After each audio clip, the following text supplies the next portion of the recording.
We did it, y'all. No, it seems like it would just be a flip of a switch to get on the air each morning.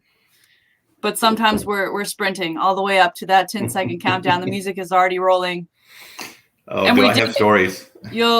My heart, it doesn't ever race quite like it does when it's getting down to crunch time and you can't figure out the issue. Andy, you mentioned you have stories. I'm sure. Have you, like, off the top of your head, is it like, does it hurt more when it's a studio program like this or when it's like a live football game about to come on? The live broadcast when you're scrambling.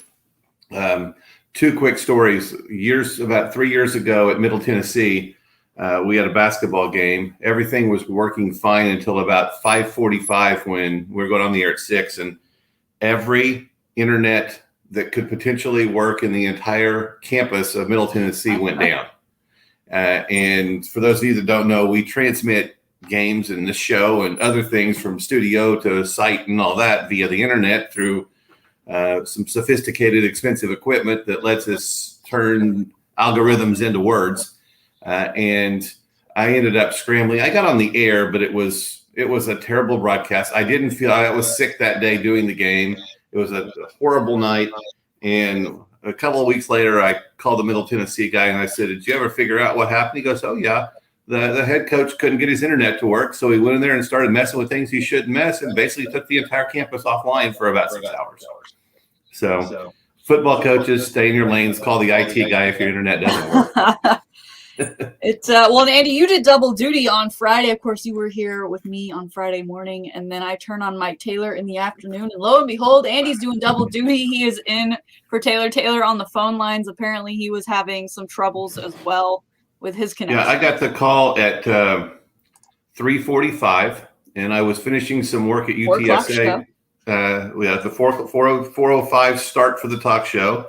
And I was at least 30 minutes away if I hurried because I was just finishing up some stuff at UTSA, getting ready for the football season. And I was trying to figure out what I was going to do next. I hadn't eaten much all day, and Mike calls me. I think it was 3:47, and he said, "Remember the other day when I said I might need you, and then it turned out I didn't? Well, today I'm going to probably need you." And I said, "Well, you're going to have to do the first segment on the phone because I'm nowhere near the radio station right now, or even my house to set things up." So I got there for the last half of the last 2.5 hours of the show, but we redubbed that Friday Wing It Friday because I had nothing. I was prepared to talk about nothing and had to kind of come up on the fly with some stuff, but we got it done, and Sam did a good job too. Well, kudos to you for stepping in and being here again with me this morning. Chris, making his way back to Austin after a Hall of Fame weekend, experiencing all things Canton had to offer. We will actually get on the phone with him a little later in the show today. And it's a big week, Andy, especially for football fans. Of course, last week, Hall of Fame game between the Steelers and the Cowboys kicked it all off. And then following that, there's plenty of speeches. We have some audio for you as well from some of the more memorable moments from this weekend. But we've got Hard Knocks premiering with the Dallas Cowboys tomorrow night. The rest of the NFL will get underway. Of course, college programs are already practicing for their season, and high school football will be here before you know it. So I'm asking the question today via our social channels, AM 1300 and Ticket 760. What season are you most looking forward to? Because I know there are people that are just college football people, and there are people that are just NFL people, and there are people that see high school football as a religion, and as a Texan, I may be banished, but I just don't get it. I'm not that big on high school football. I'm not here for it. I just don't have that connection. Maybe it's because I never played. I don't know, but we're asking. So we're voting college football, NFL football, high school football, or any kind of football. And Andy, surprisingly, all the votes are coming in for college football or NFL football, with college football leading weight. No one's saying any kind of football. No one is saying football is football. I just love when football is on my TV. Well, I kind of have a little bit of a different feeling about each of the different sports. Number one, high school football was a really important part of my life for about 10 years because I broadcasted the Bernie High School games which kind of really sprungboard my career, got me into a position to where I was more qualified to be the UTSA announcer. And I made some great relationships and some great memories with all the people at Bernie High School and Bernie Champion. And I don't know, I did between all the sports 400 or 500 games over the 10 years that I was there. And I'll always cherish those moments because they were a tremendous amount of fun. Now, I do have some issues with how the UIL deals with media, but and live broadcast, but that's a topic for another day. But I think high school football is kind of the last bastion of amateurism, if you will, and to where most of the kids are playing because they really love it. And on any one given team, there's maybe 4 guys or 5 guys that are going to make it to the next level, or at least into the Division I level. The NFL for me really starts to get exciting December, January, February, and because this month in particular, and in the month of November when basketball and football overlap, these are crazy months for me. So I don't have a lot of time to pay attention to a lot of the NFL.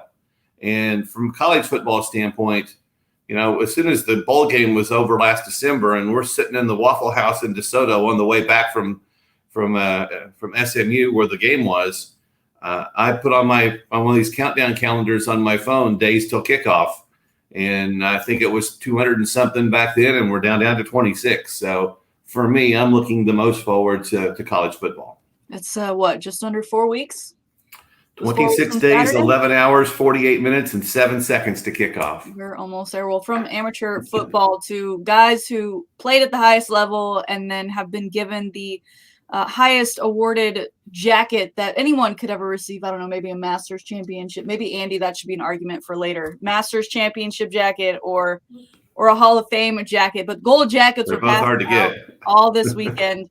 And our man, Drew Pearson, we've had him on the show. Wonderful human being, obviously known for that Hail Mary catch.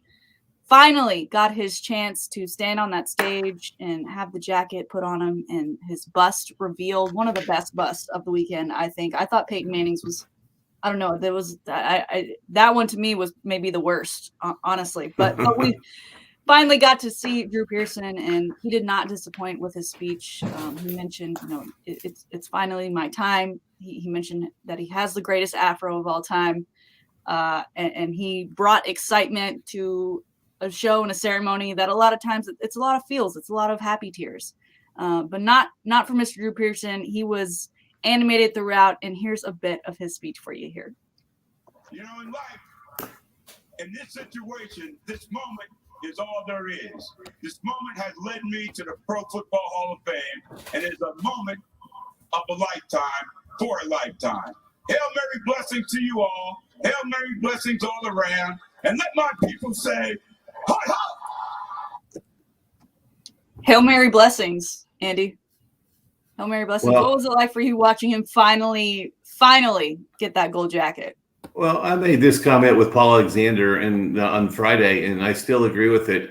You cannot people are comparing Drew Pearson to Jerry Rice, and then they're comparing him to T.O., and then they compare him to somebody from this era. And the game of football has always evolved and always changed. And especially in the 70s, teams might carry 5 wide receivers, most carried 4, and rarely was there ever more than 2 on the field.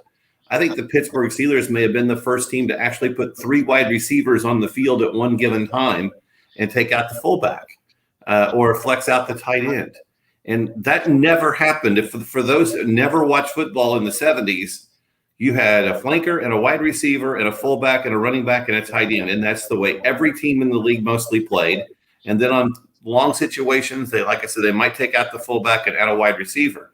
So, yeah, Drew Pearson, to me, is as good as any of the other Hall of Famers from the 70s that were on the field. And I think a lot of times young voters say, well, look at Drew Pearson's stats. I never saw him play, so all I got to do is go by stats. But what they should be taking a look at is the other wide receivers that are in the Hall of Fame in the years that he played and compare those numbers. And those numbers are equitable because you can only be as good as you were in the era in which you played.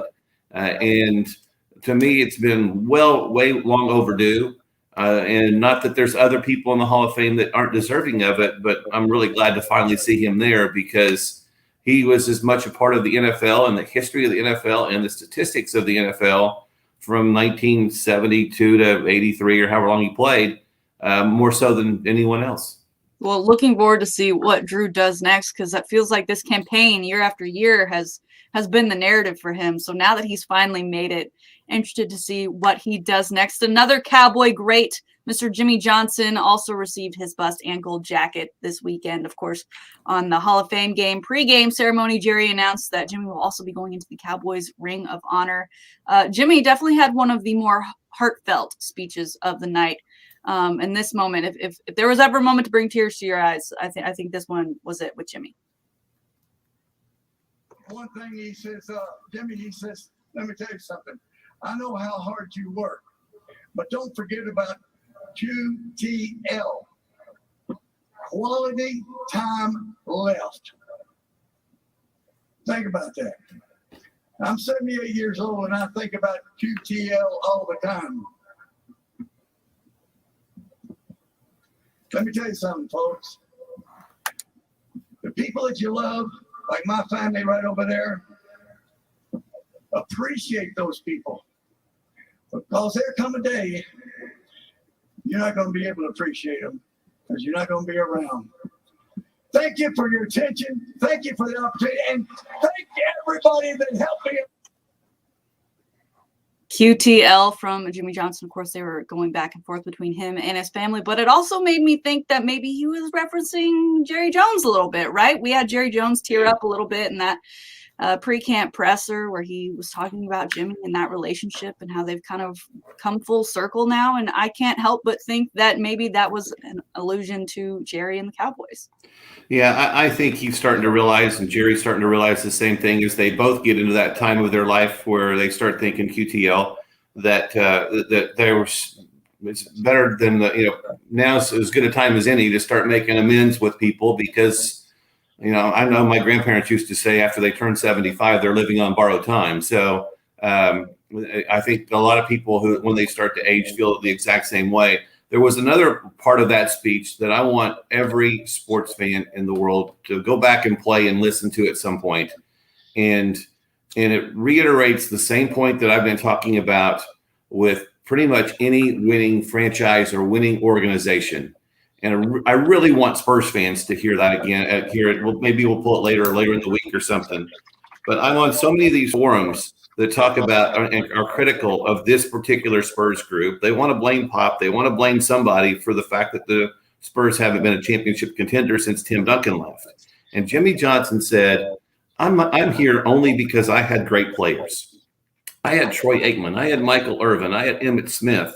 I had Charles Haley. Those are the guys that got me here. If I'd have been coaching a bunch of guys that weren't very good, you'd have never heard of me.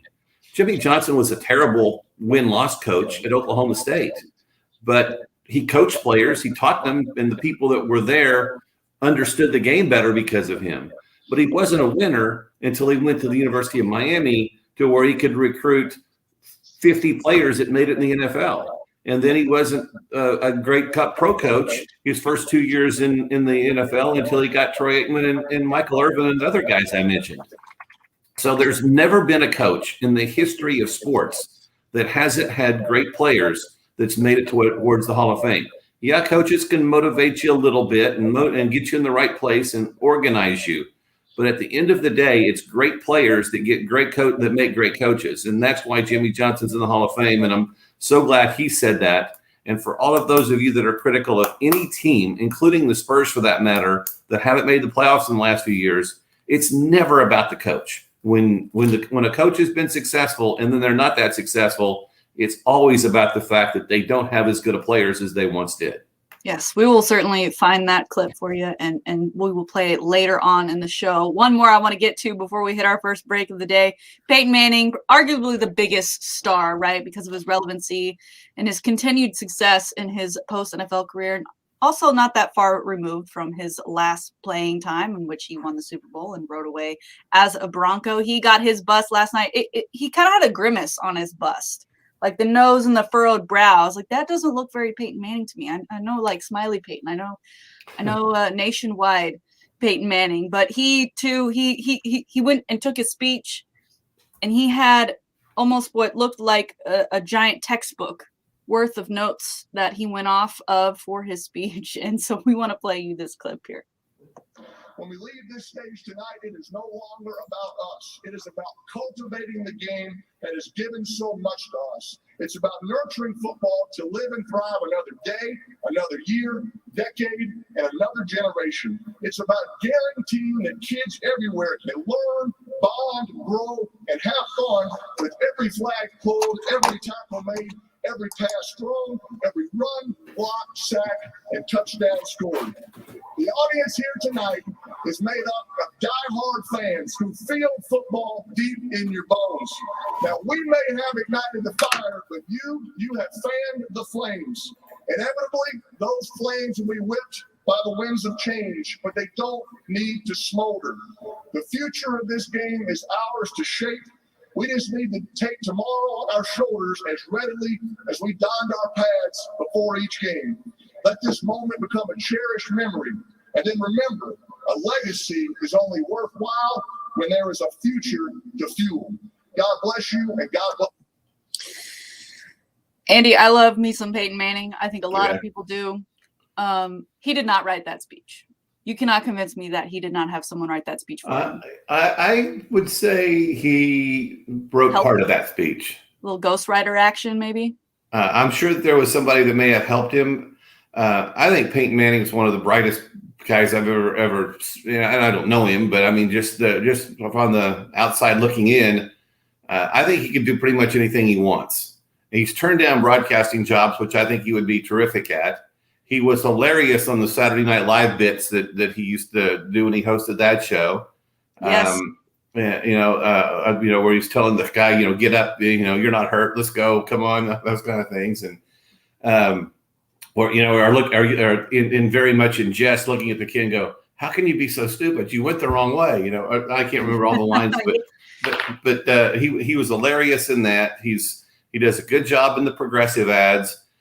He's got a great sense of humor, and I'm glad he's in, and it's certainly deserving. And I think he wants to be an owner or a GM or something high up in a team office at some point. I think that's where we're going to see Peyton Manning shine next. It was painful watching them give shots of Eli during that speech because, one, Eli still doesn't know how to smile without it looking like he's hurting inside. And two, because I think the question is still up in the air of whether or not he is worthy of a gold jacket, just like. Well, he's won 2 Super Bowls, right? That's correct. That is one major argument for him. We'll get into it later on in the show with some more Hall of Fame because there are plenty of highlights to get to. Up next, we've got our Hi-Fi play of the day and a little bit of Olympic coverage as the Tokyo Games come to a close over the weekend. Dave Ayler, Andy Everett, myself, Shannon Salty Sweeney holding it down. Remember, you can always listen to us in crystal clear audio from the iHeartRadio app. We'll be right back. It's the Crystal Show.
Thing he says, Jimmy.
welcome to the first DP.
Jimmy Johnson for it.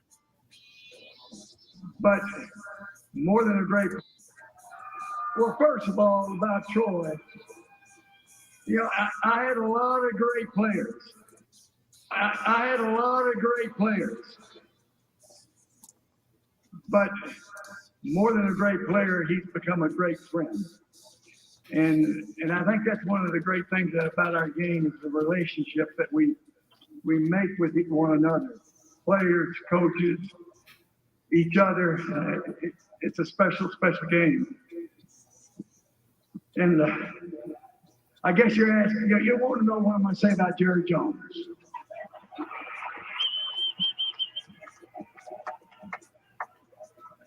Well, Jerry, you told me. We didn't arrive at the hippest hair salon by chance. Nay, we were led here by trail. He said, we're going to make sports history before we ever bought Cowboys. NFL. To go from the worst team in the league 2 years in a heck of a football team. Thank you for giving me that.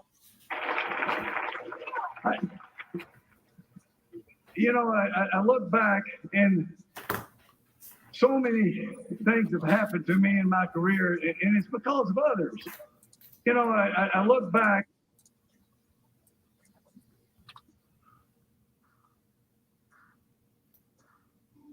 And so many things have happened to me in my career, and it's because of others.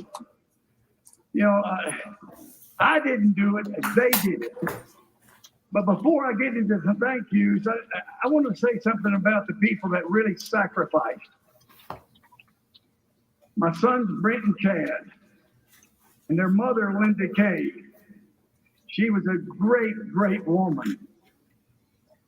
My wife and my best friend, Rhonda. Hey, Bill Collar knows, a coach, he has to struggle with the family life, and wives put up with a lot of crap.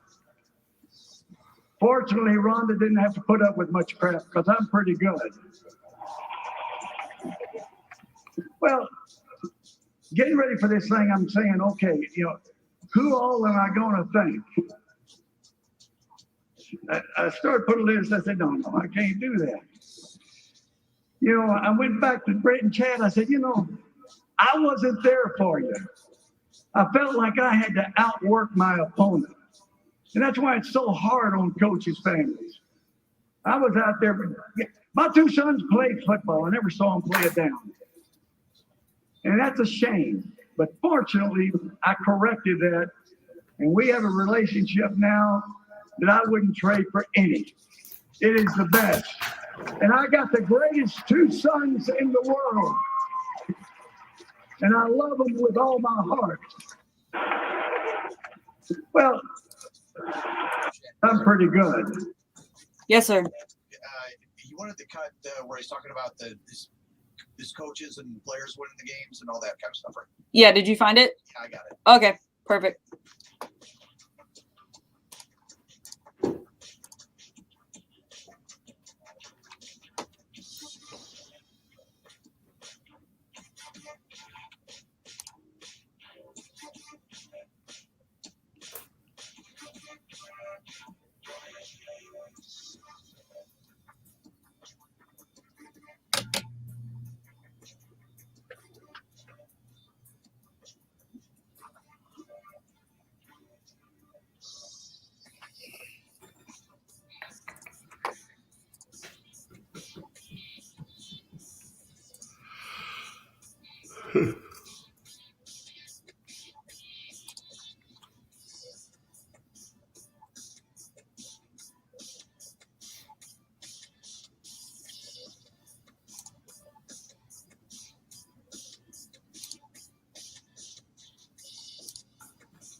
To make history for Canada, she does!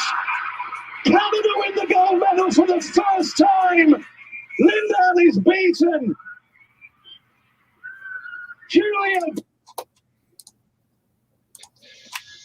Grosso!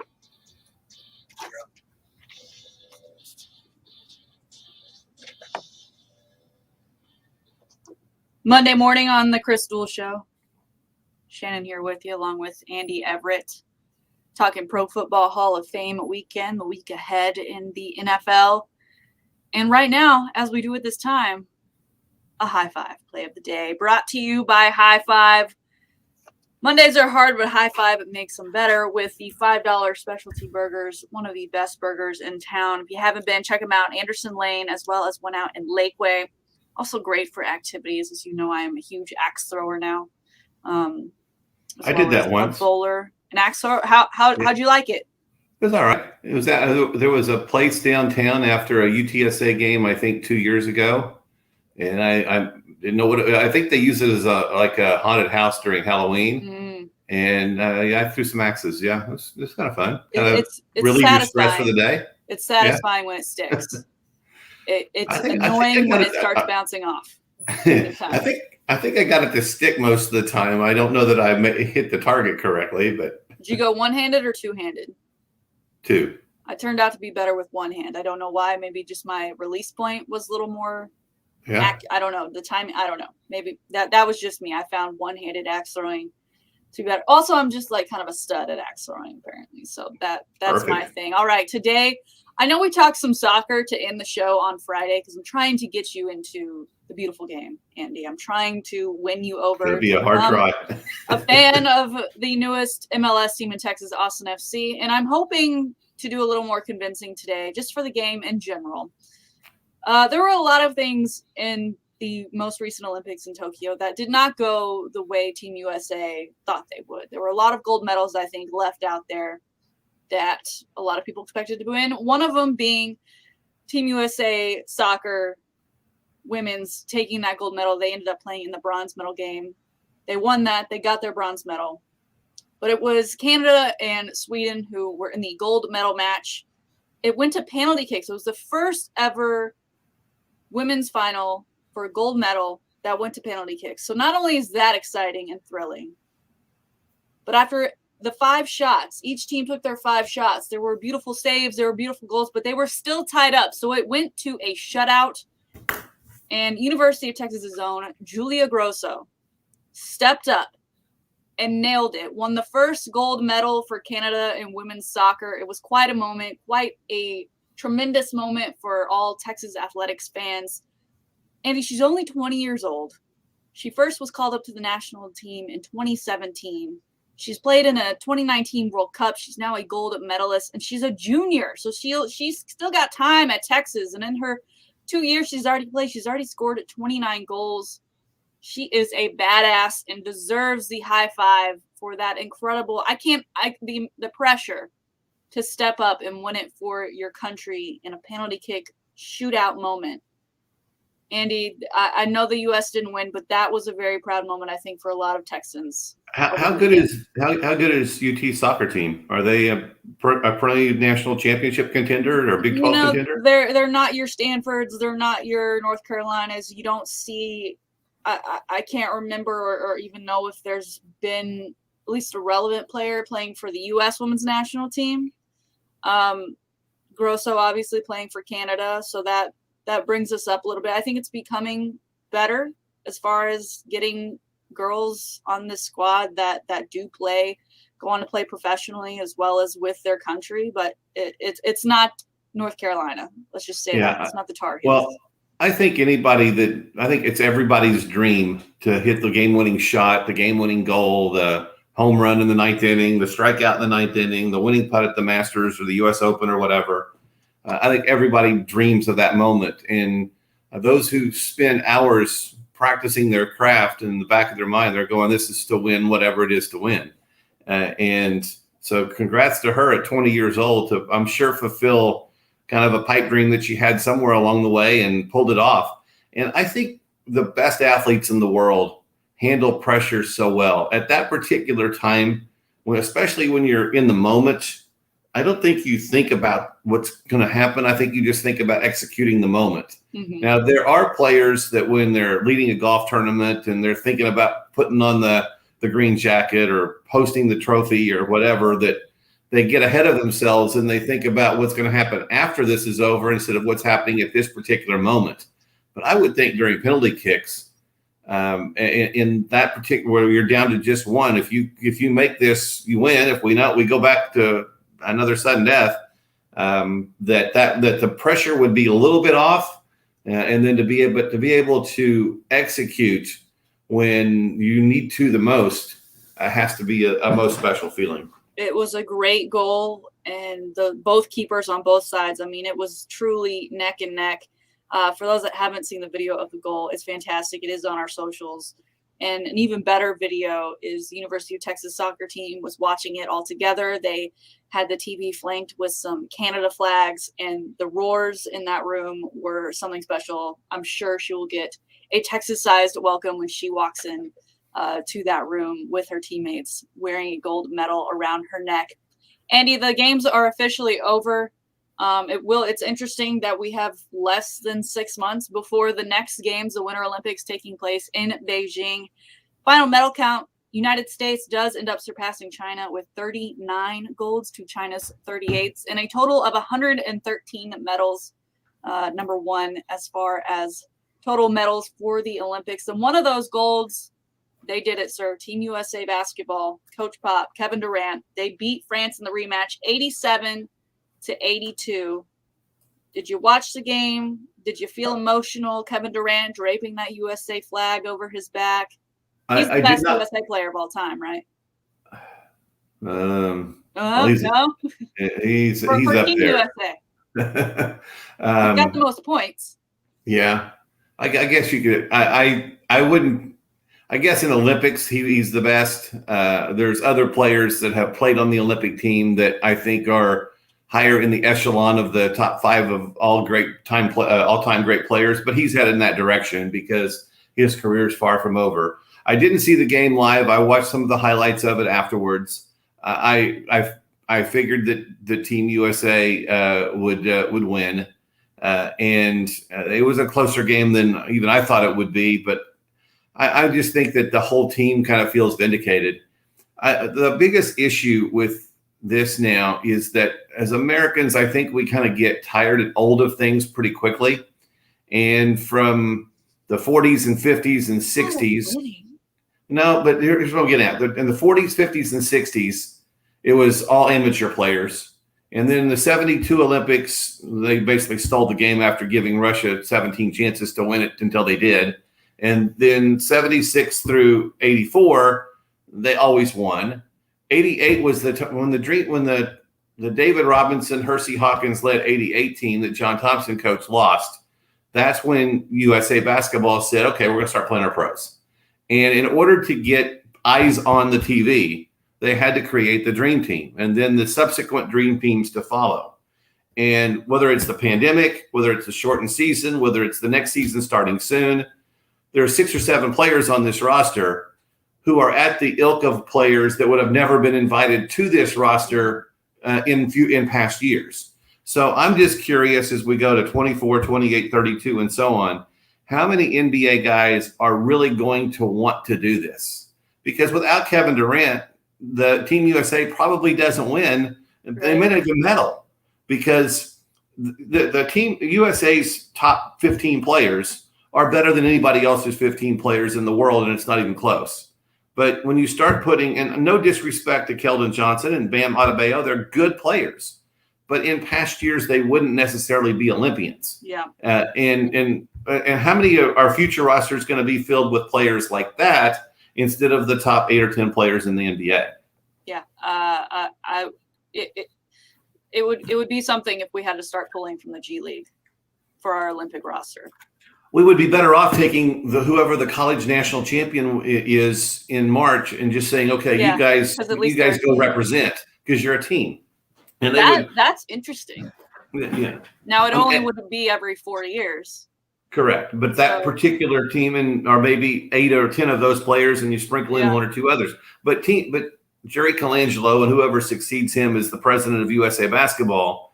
And more importantly, NBC or any other future network rights holder to these games wants NBA players on the floor because they can sell that.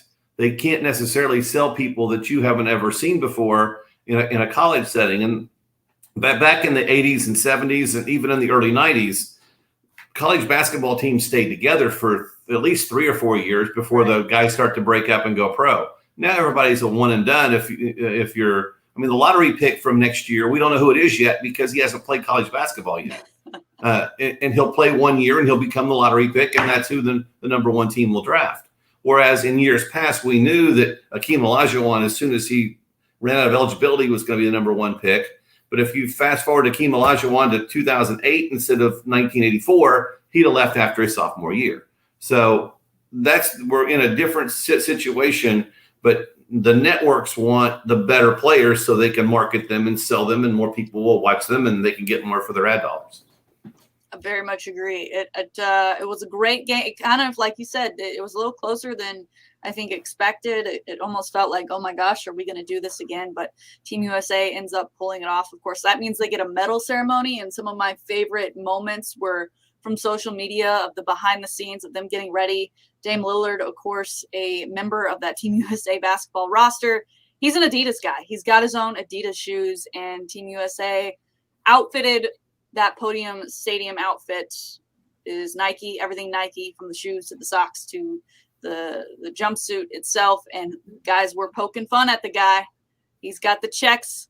You wear his stripes, but I love that they all got to wear that, get that gold medal. And I think Kevin Durant solidifies himself as one of the best Team USA players of all time. And he could go get another one. He's 32. Yeah. He could go get another one. And Kevin Durant, I think, and one of the other players, I didn't realize that the coaches of the teams don't receive medals. It's just the players.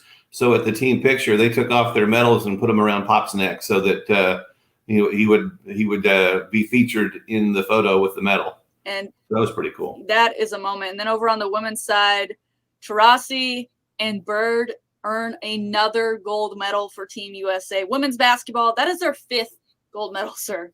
Team USA women's basketball has won 7 in a row. You talk about people maybe getting tired of the same thing over and over again. Where's the competition on the women's side? Where's that? The men have been, France has gotten better, Argentina's gotten better, Australia's gotten better. The women need to step it up. I think it will only help if we, increase the women's game, the WNBA, bring that into relevance. I mean, Diana Taurasi and Sue Bird were talking about in interviews how when they were growing up, the WNBA didn't even exist. So the only big game and championship to win was the gold medal at the Olympics, and now they have 5. Sue Bird also, I believe, a 4-time WNBA champion. I mean, she has had an incredible career. She had an incredible final game for these Olympics. And having the chance to call games in which they played when they played for the Silver Stars and Stars in San Antonio, those 2 players in particular are as good as it gets. If you're not excited watching them play, you just don't like basketball. You may like NBA basketball better, but from a purist basketball standpoint and the athletic ability of both of those 2 players, I never saw them play where I wasn't entertained, and I was getting paid to get entertained. So it was kind of cool to sit there and watch players like that perform. They're just phenomenal athletes. So the Summer Olympics come to a close. Andy, I know you're not huge on the Olympics. It's not your most favorite thing, but it's still sports, and it tends to air when we do have kind of an off season from the other sports we know and love. So we've got the Winter Olympics coming up next. Do you favor one over the other? Oh, it's definitely the Summer Olympics. Really? Because I've never skied, I've never skated, I don't play hockey, and Team USA rarely leads the medal count in the Winter Olympics. So the Summer Olympics are far better, and I'm just interesting to see how they're going to make it snow in Beijing in February. So we'll see how that works. I think I saw that some of the events are going to take place nowhere near the Olympic Village. That will be interesting. There was even, I think, an event, some sort of race at Tokyo that was so far inland because they couldn't, like the tsunami or something.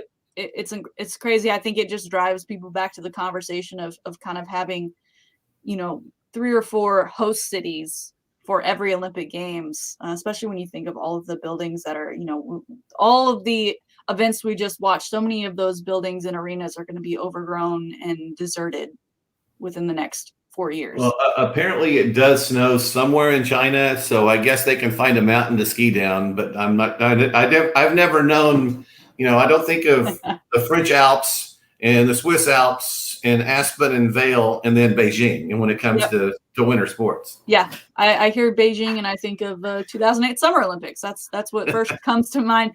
We actually have one more Olympic topic for you coming up in the next hour, and then we'll get into quarterbacks in the NFL. One guy gets paid. The other, Aaron Rodgers, yes, he's back with the Pack, but will he stay? We'll get into it. It's the Chris Duel Show.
This is the Chris Duel Show. Night divides the day. Try to run, try to hide. Break on through to the other side. Break on through to the other side. Break on through to the other side. Now, Chris. Oh, yes. Hour number 2 of the Chris Duel Show on a Monday, streaming live on the iHeartRadio app, as well as the video feed on Facebook, YouTube, and Twitch. You'll notice today I'm wearing a red hat. That is very much by choice, as to make my face look less red after a day of stand-up paddleboarding on Town Lake in Austin. And I say stand-up paddleboarding, Andy, I was up for a good 20 seconds before I fell backwards and into that nasty lake water. I ended up sit paddleboarding the rest of the day. I wasn't willing to take another dip in that water. Have you ever done it? That's my first time. Nope, I've never paddleboarded. It's become quite the leisurely activity of choice for many Austinites. Very crowded. Lots of wind yesterday, so for my first time, also had a hard time steering. But I had a great time. I'm with a friend who actually owns 2 paddle boards, which was awesome. I didn't have to rent one, and so a good way to be trained for my first go round. But I was definitely embarrassed, as I did like the full shaky legs, trying to steady myself, and then fell backwards into the water, almost losing my precious $15 glasses. Yeah. Yeah. I think boats or just a pool, just a regular old pool. No, boat's fine. I'm not even a pool person. In trying to get back up on the paddleboard, I realized my feet could touch the ground, and it was disgusting. There's a reason people don't go swimming in Town Lake. But catch us on our video feed. Andy, we're going to continue the conversation sort of kind of with the Olympics, because you brought up a name to me, Mr. Abraham Answer. He just won the FedEx St. Jude Invitational. He played for Mexico in the Olympics, correct? Yeah, and he's also part of the international team for the FedEx Cup. Yes. So, the President's Cup. He's a local guy, you tell me. Yeah, I think he lives part of the year or a lot of the year in San Antonio. He's often seen at a TPC San Antonio and Oak Hills practicing and playing. And there's several guys on the PGA Tour that are in this area or here. And a guy that's not very big, but hits the ball great, putts. He's not a great putter, but getting better.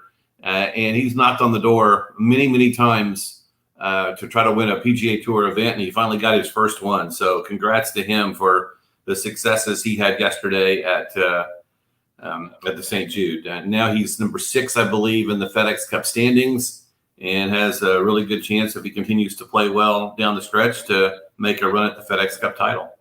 Andy, what is it about Central Texas? I know some guys, it's because they either went to UT or a school around the area that they end up settling in Central Texas, or they, like, if you're Sergio Garcia, you happen to marry a Texas alum, so you call Austin your second home. But what is it about the area as far as golf and maybe everything it offers that's enticing for these mega superstar golfers on the tour to settle down here? Well, I think along with Arizona and Florida, where a lot of others come from, is there's no income tax in Texas, or state income tax.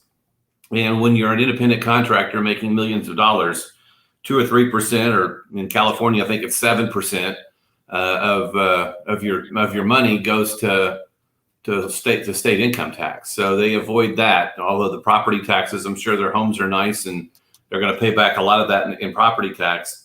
I think also South Texas, and even pretty much all of Texas, gives you a variety of opportunities to play in wind. And you're going to play in wind at some point on the tour. And I think you're going to be able to practice in the wind if you wish to. And if it gets really windy, then it's kind of a moot point to practice. But you're going to play in various conditions. It's warm here most of the year. So unless you have the storm of the century like we had in February, there's opportunities to play and practice all the time. And even when we had that snowstorm in February, that was 5 days. It snowed 8 inches at my house on Thursday. I played golf on Saturday afternoon. So it never lasts. So I think that's a combination of all the things. And I think along with Arizona and Florida, Texas gets a lot of people that are working on their game year round because you can do that here, where in other parts of the country you can't. All right, a couple more questions for you, Andy, because I hear the snowstorm. Do you have a home setup, or like, are you a guy that has a putter in your office just so you can get up and practice your putting? Yeah, I've got How a did you carpet. kill time? I have a carpet that I got recently that is I don't know, it's 8 by 12 or something like that. That is a map of the St. Andrews Old Course. And years ago, back in the 70s, I think either my dad bought it or it was a Father's Day gift to him. One of those things where when you put the ball into the cup, it kicks it back to you. And so I practice putting all the time in the office here. Awesome. And then my other question, because we mentioned Abraham Answer, who is around the San Antonio area. And as much as you play golf, I have to imagine at some point in your lifetime, you've run into or seen a PGA player who's just out playing around. Please tell me that. Yeah, I played in several pro-ams too, so I've gotten a chance to play with some PGA and senior PGA Tour pros, and it's just crazy how well they hit it and how crisp they are with all their shots. And I've never played or even met Abraham Answer, but I've seen him on the driving range when I've played TPC a time or two. He's kind of at the back of the range or several hundred yards away, and I can recognize who it is. I don't ever go over there and bother him or get in their way. But yeah, and if you ever get a chance to play with a PGA Tour player or even a guy that has made it, had a cup of coffee on the tour or plays on other tours, the way they play the game is so vastly different. They don't miss shots by yards. They miss shots by inches. And typically it comes down to how well they putt, and the best putter of the week usually wins. But they all have such really good ball striking skills. It's quite fun to sit there and watch. And one of my best friends or good friends here in San Antonio is a local instructor who did play on the PGA Tour in several events. His name is Jeff Burns. He teaches down at the San Pedro driving or the polo fields. And I played golf with Jeff before. There's nobody in golf I don't think that strikes the ball better. And if he'd have made 1.5 more putts around, he'd probably be a household name on the PGA Tour. But just watching him play golf is so much fun because he never misses. It's crisp and solid every single time, and he's a pretty good instructor as well. So I think anytime you get a chance to play with somebody that's that good, you're going to see where you are and where you're probably not going to get to anytime soon. I still need my Andy Everett golf lesson. I need to learn how to swing, not like a baseball player. Yeah, I'm pretty good at getting somebody to hold the club properly, line up properly, and make somewhat of a decent swing. After that, you need to go see the teaching pros. I can make a player that can't get the ball in the air get the ball in the air. But after that, trying to get somebody that shoots 90 to break 80 and 80 to break 70 and so on is up to the golf pros. I want to connect with the ball on a regular basis. That's my first, and then we can work on accuracy. Well, the oxymoron of golf is that if you want the ball to go in the air, you have to hit down on it, not try to scoop it. The club's got plenty of loft on it. It'll get the ball in the air, but you've got to make a descending blow. And so many people think they've got to help the ball in the air.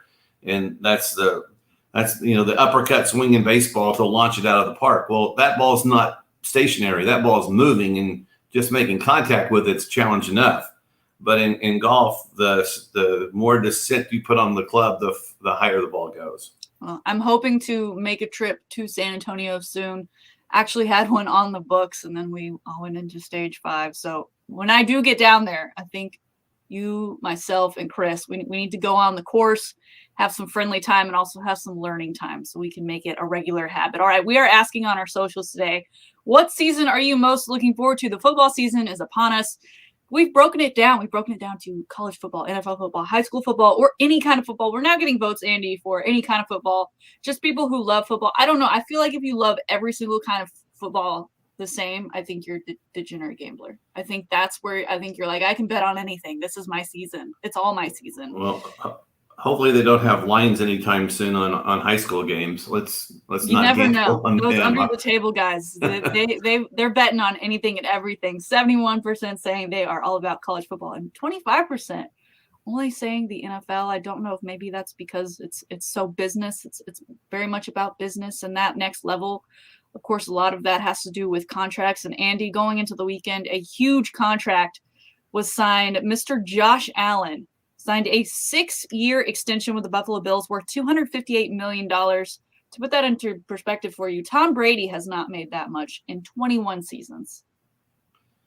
Well, Tom Brady was born at the wrong time, because if he were 32 instead of 42, he'd be getting 259 million. Yeah. So and that's Dak Prescott was the highest paid for about 10 minutes. And, yes. And now the next guy's going to get in line and make more. Which now looking back, that was the big thing for the Cowboys, right? They were like, we can't give that much cap space to this quarterback, and what has he done for us lately? And a lot of Cowboys fans had that same concern too, right? We don't want to sink, but the cap just keeps going up, and the money, that's where we are right now. You've got to pay your guys, and so Josh Allen, now the number 2 paid quarterback with $43 million a year, Dak at third with $40 million, and Patrick Mahomes, of course, still with that $45 million a year for his salary, his gigantic $500 million salary when he signed his extension with the Chiefs. Now, interestingly, Andy, I want to go through this list with you. The 2018 draft class, Josh Allen is kind of leading the way when it comes to the contract. But the big names, I think, still remain Baker Mayfield and Lamar Jackson. And then you also had in there Josh Rosen, who went in as the chosen Rosen. Is he still floating around the NFL, or did he finally just decide to give up on it? I don't know where Josh Rosen is. I'll have to look that up. I'm not sure. Of course, he was drafted to the Arizona Cardinals, and then comes Cliff Kingsbury and says, "Kyler Murray, you're my man. Yep, you're the guy." And I think it worked out for him. And then, of course, Sam Darnold started with the Jets and is now with the Carolina Panthers and coach Matt Rule. In 2018, you see this draft class. It also includes, of course, Mr. Josh Allen, who, you thought this all along, right? Josh Allen would be the guy for the Bills, no less. A team that I can't remember, like the last big superstar for the Bills was who for you? Jim Kelly. Jim Kelly. Okay. I still think of OJ like that. I can't. Stephon Diggs has come up in the ranks, but Josh Allen, of all the guys from that draft class, and he's on the Bills. Well, it just goes to show you that even if you're a small market team and you think you're losing money, with the TV contracts that the NFL signs, you get 1/32 of that, and 1/32 of 12 billion is a lot. And so you can pay and compete. And to me, that's what college football, or the pro football, it's a catch-22 in the NFL, because I really think you need villains in sports. Yep. I think you need polarizing teams and polarizing players. And I'm not sure the NFL has them. I think the most polarizing college football team is Alabama, because either roll tide in every breath you take, or I can't wait for them to lose their next game by 50 points if somebody can beat them by that much. There's nobody that's in the middle on Alabama. You're either with them or you're against them. And I think in the pros, maybe New England's had that mantle for several years in the Brady Belichick era when they're together. But the biggest thing that the NFL has done for the last 30 years has been a league of parity. And because you're a Super Bowl team this year doesn't mean you're going to be 1-1 or 2, except for the Patriots run.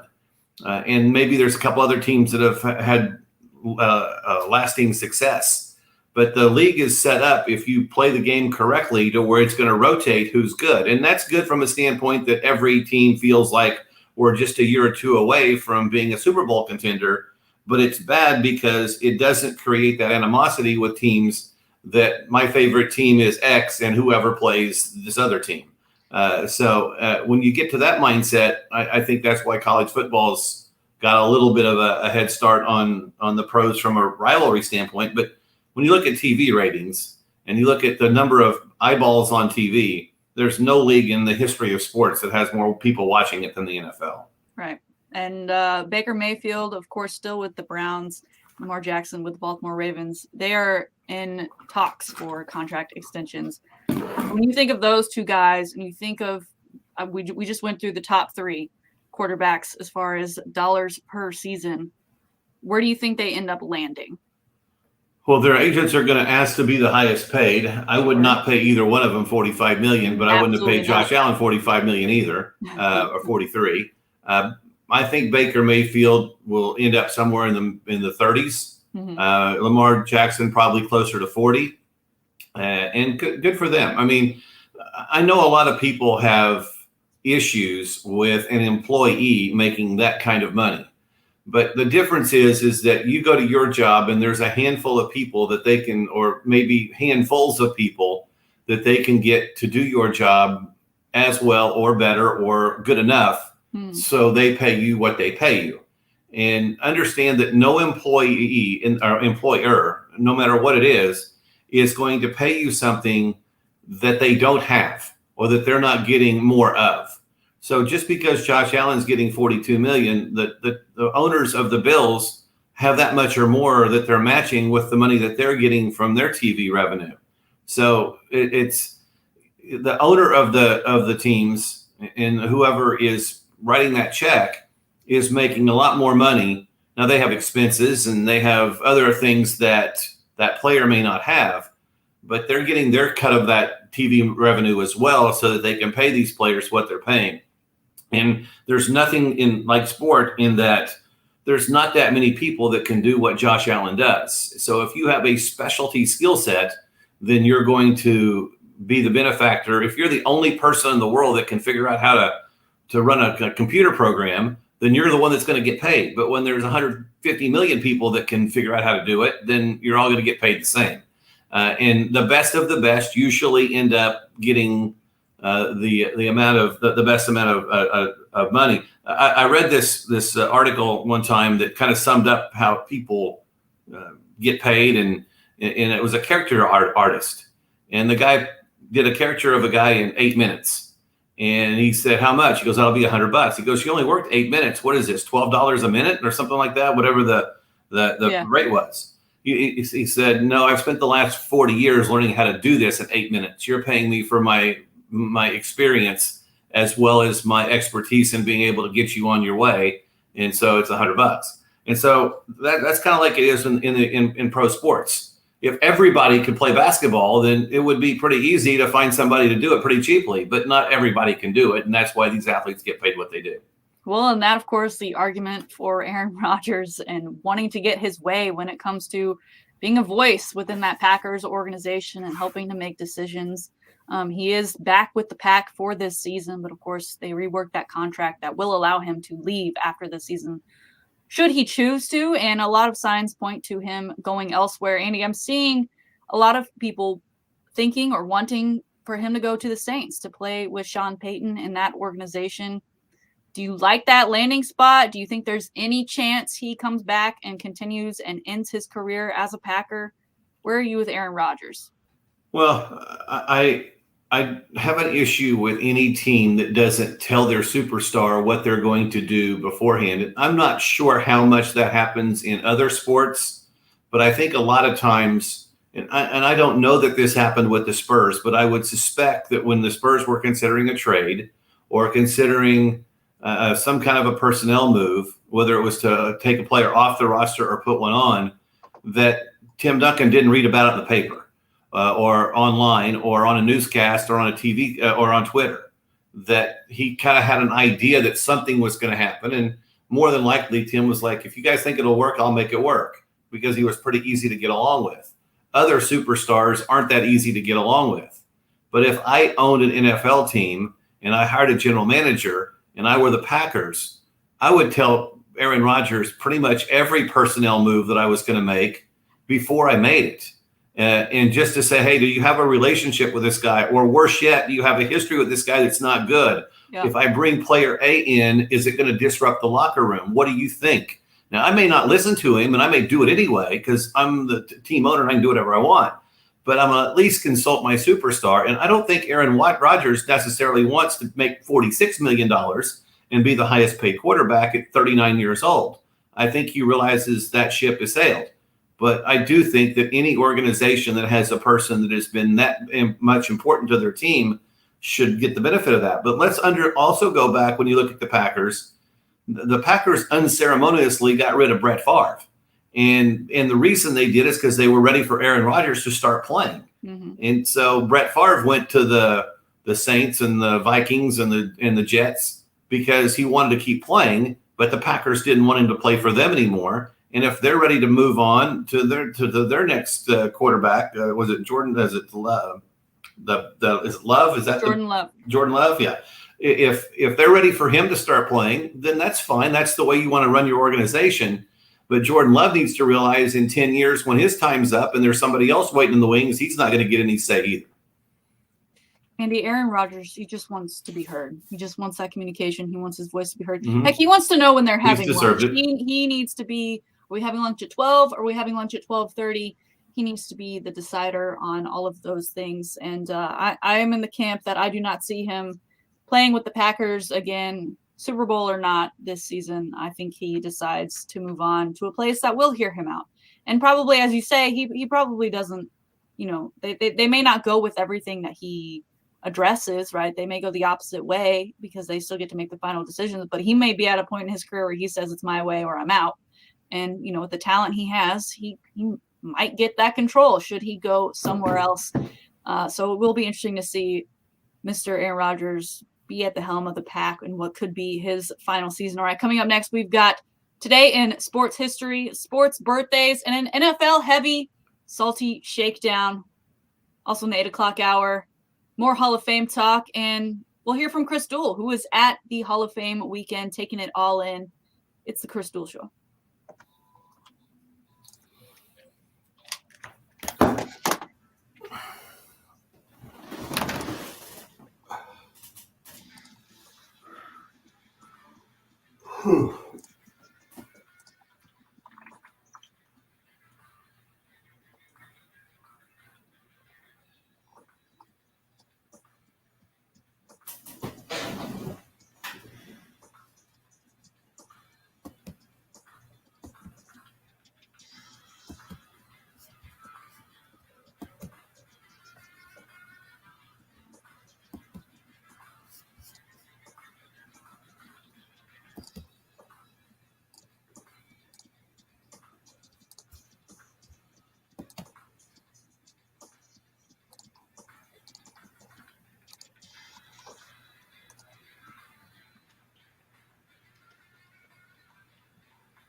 The Chris Duel Show on a Monday.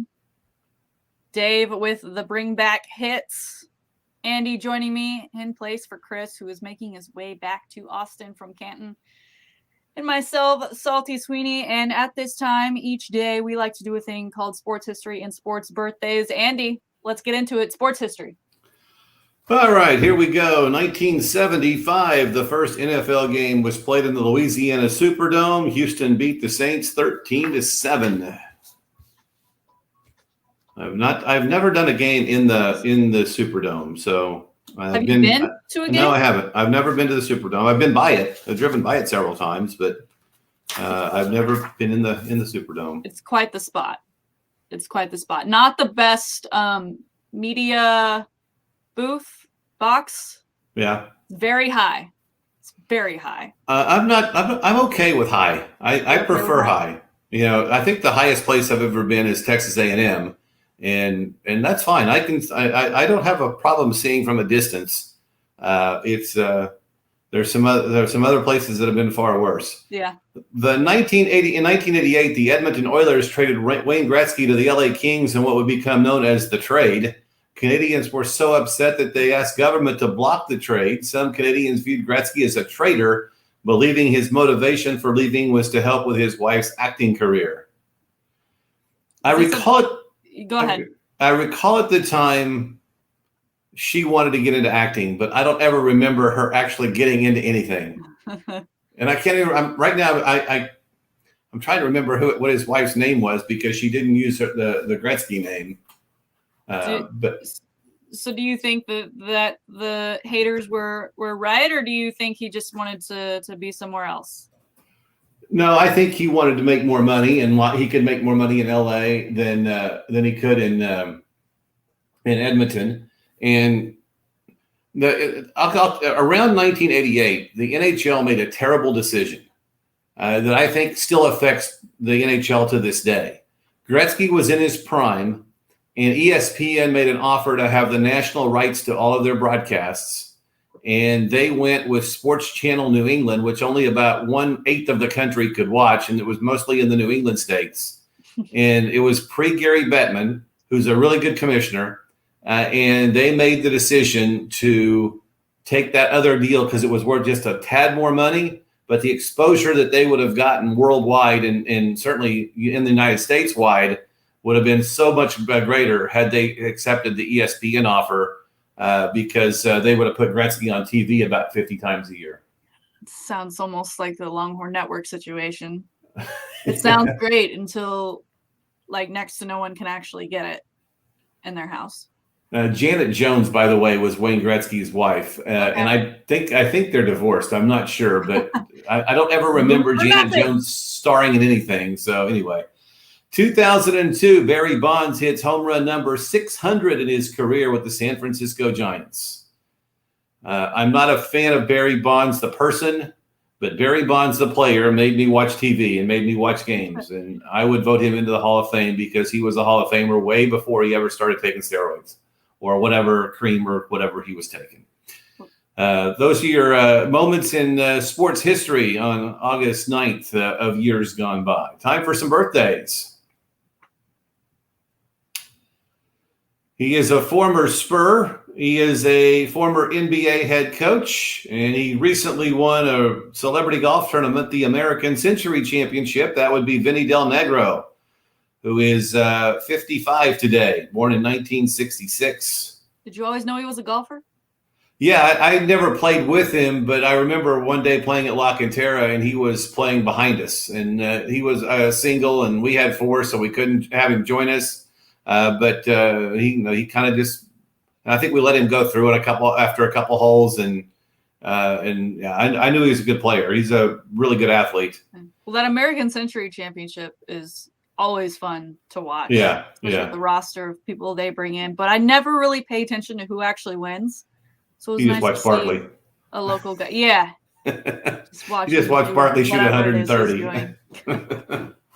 All right. Deion Sanders was born on this day. He no longer wants to be called Deion or Primetime. It's now Coach. Get over yourself, Deion. You're still Primetime. Is that going to tarnish his the way people view him? No, because I don't think he's going to be a coach for a long time. I think this is a very short-term thing before he gets bored with it. I'm surprised he's still there, to be honest with you. Well, and I understand the inequities of Division I, Division II, and there's even further equities at the historically black colleges that he's a part of at Jackson State. But I think he's going to get tired of fighting the system and go back to doing TV or something else at some time. I applaud him for everything he's doing for that program, and the personal money he's putting into it is incredible. But if you're not winning national championships and your name's not in the spotlight when you're used to it being there, sometimes you decide to do something else. In 1974, Derek Fisher was born. He is a 5-time NBA champion. He's now the head coach of the LA Sparks, and people don't like him in San Antonio because he was the one that hit the shot with .04 on the clock. Hasn't he been most known recently for some sort of love triangle situation? Yeah, I don't remember what it was. His wife or another, like two girls and him or something. I'm not sure. But yeah. In San Antonio, .4 is what he's always going to be remembered for hitting that shot at the – it was at .3, it would not have counted, but at .4 you can catch and shoot, and he caught it and shot it, and it went in, and the Spurs were derailed from another championship that year because I think they would have potentially won in 2004 if that shot doesn't go down. Hurts. Those are your birthdays. All right, let's do it. It's the Salty Shakedown. Very NFL heavy today, as I think it should be, as the rest of the NFL clubs get to have their first preseason game, as well as the Cowboys and their debut of Hard Knocks this season beginning tomorrow night. Very much looking forward to it. And so we'll start there with a Cowboys player, Mr. Zeke Elliott. He's made a lot of headlines this summer, a lot of which have had to do with his body, and he's lost 10 pounds, and he's very much in shape. He'll be more explosive than ever, yada, yada, yada. We'll see what he does when he actually gets on the field. But now he's in the news because of his dogs. For the third time in 11 months, his dogs have attacked someone. Andy, he's got some pit bulls. I think he's got a Rottweiler. I think he has some smaller dogs as well. But back in May, the most recent attack, he was getting some yard work done. I think he was getting some turf put in. And the dogs ended up escaping and going down the street and biting someone.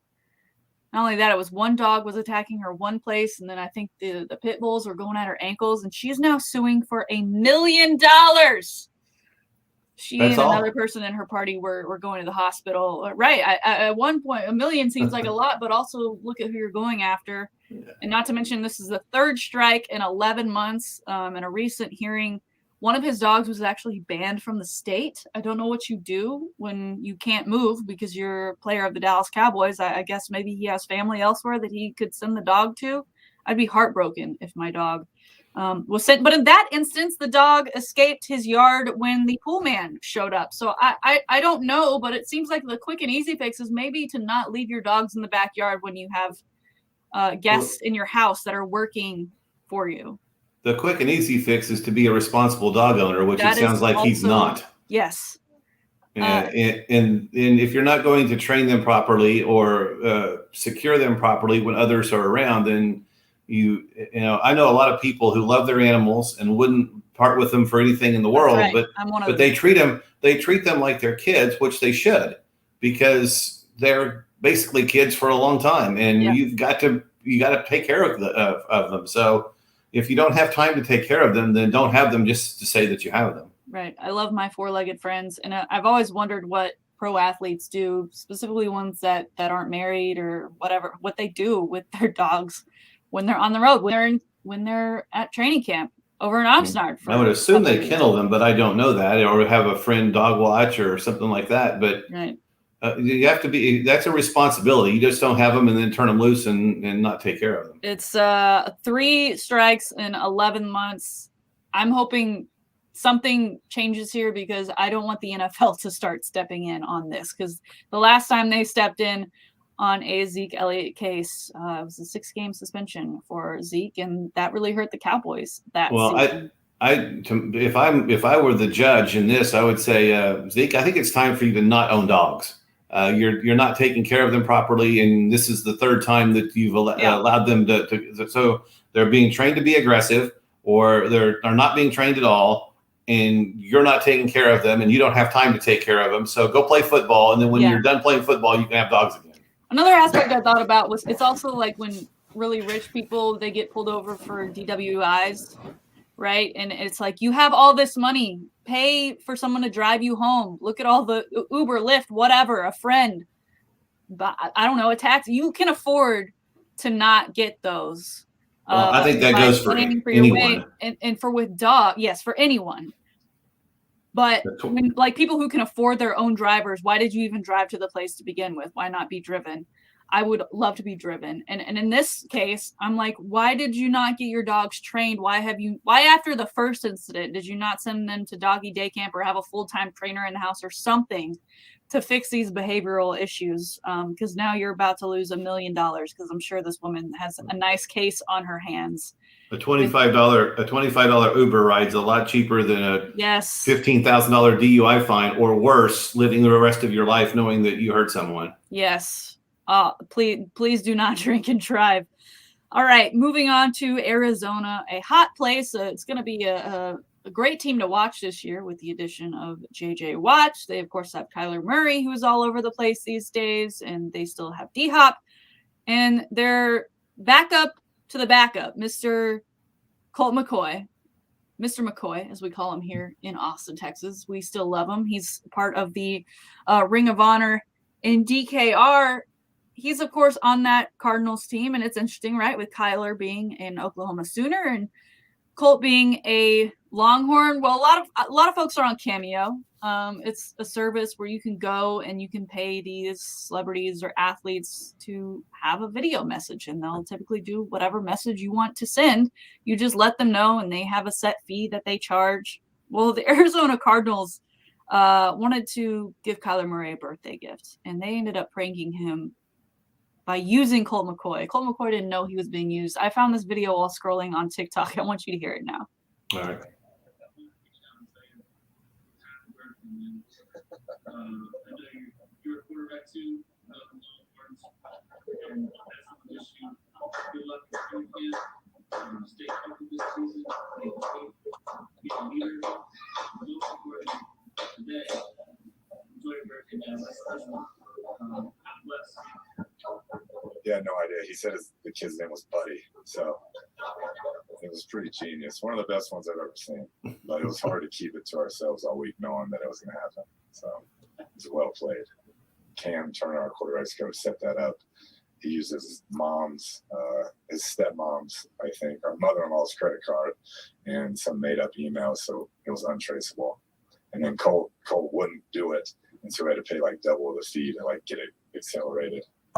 I don't know why Colt wouldn't do it if it was, he didn't know who the person was, but he was paid by pretty much a third party, told the guy was a quarterback and that was his birthday and that he goes by Buddy. And it turns out the message was meant for Kyler Murray. That was Colt rewatching the video of himself giving the message upon realizing it was for Kyler and clapping and laughing. All in good fun. I love it, sir. I love these kinds of videos from training camp that they're just goofing off.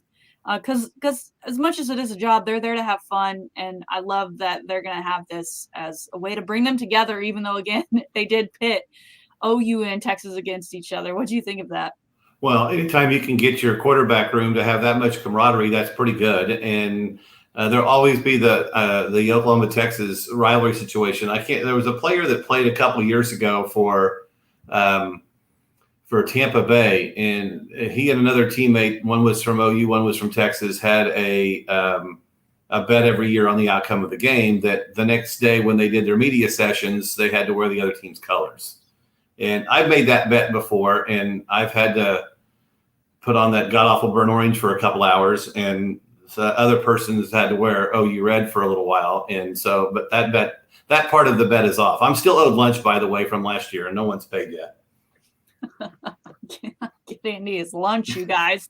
Get him. He wants a steak lunch too. I know. The interest on this may be Ruth's Chris lunch before it's over with at the interest rate. Oh, there you go. There you go. Take him for all of it, Andy. That's what you should do.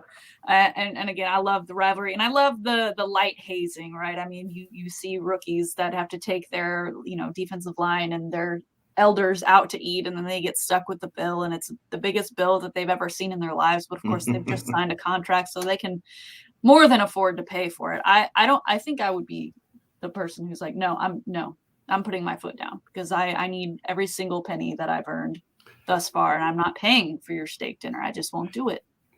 Yeah, well, that teammate probably, but that's just I think you'll be peer pressured into doing it. I know it, but alas, I don't think I'll ever make it that far in life and or into the NFL to even get that opportunity. All right, keeping it with the NFL, we're moving over to the Saints now. We found out last week Michael Thomas had surgery much later than what they expected, right? They gave him time off to see if that injury would naturally heal, and then he gets surgery. Now it's going to keep him out for the start of the season for the Saints. He was obviously a big contributor, but he hasn't been recently. He only played in about 5 games last year for the Saints because of that nagging ankle injury.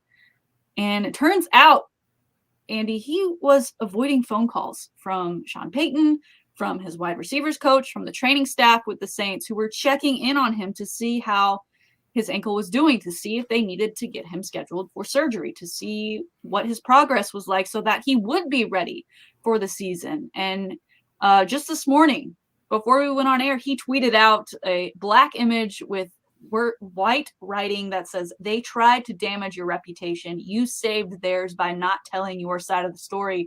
So it's not done yet. I think there's more to be said on Michael Thomas's side, which means we'll probably get something back from the organization. What's going? Does he want out? Is he just a bad employee here? What's the deal? There are a lot of athletes that think that if you get hurt on company time, you should rehab on company time, and the off season is yours to do whatever you wish. The lifespan of an NFL player is about 4 years. The good ones and the special ones last 10 to 12. So you're pretty much retired from your job at 35. And I insist that your job is 24/7, 365. And as soon as you need surgery, you get surgery so you can get back on the field. And the great players would do that. That's one of the things I always admired about Kobe Bryant, is that if he needed a procedure done, as soon as the season was over, it was scheduled immediately, so he would be ready for the next year. And when he came into training camp, he was 100% ready to go and didn't take games off until the All-Star break, like his teammate did, Shaq, and many others. And so I don't think you really This goes back to what I said last week. There are too many players in professional sports that enjoy the lifestyle their sport gives them more so than they do actually playing the game. And if you're going to only have this job for 10 or 12 or 4 years, you owe it to yourself, your teammates, and your fans that when it's time for you to get rehabbed, you get rehabbed immediately so you're available as fast as possible for the next game. It's quite the story, especially considering, they still have the pieces they had from last year. They just needed that quarterback to come in and take over for Drew Brees, and Michael Thomas, a huge part of that offense and that team. And so for this to be happening at the time it's happening, it's not a great look. And I agree. I don't understand why. I mean, Chris said it perfect. This is like Scottie Pippen 2.0 here with, I'm going to go have fun during my off season. I'm not going to be. There is no off season if you're a pro. That's right. You get an off season when you retire way earlier than the rest of the. You'll have 40 years of off seasons or more. That's right. 50 or 60 if you live long enough. So you'll get it together. When it's game time, you need to be ready. And if you didn't wait to get your surgery until 2 weeks before game time, that's on you. Michael Thomas, stop being petty. Stop being petty. I don't want to see the tweets anymore. That's today's Salty Shakedown. When we come back, we've got some more audio for you from Pro Football Hall of Fame weekend.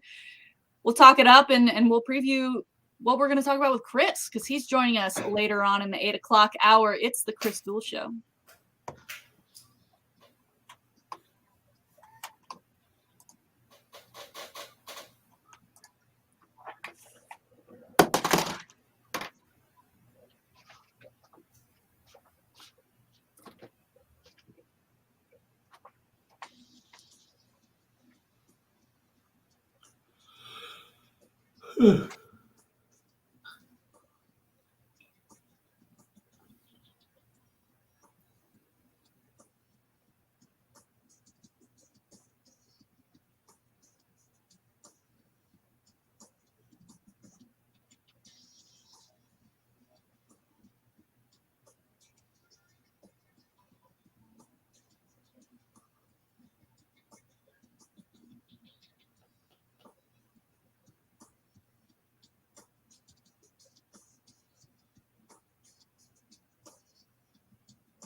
The Chris Duel Show.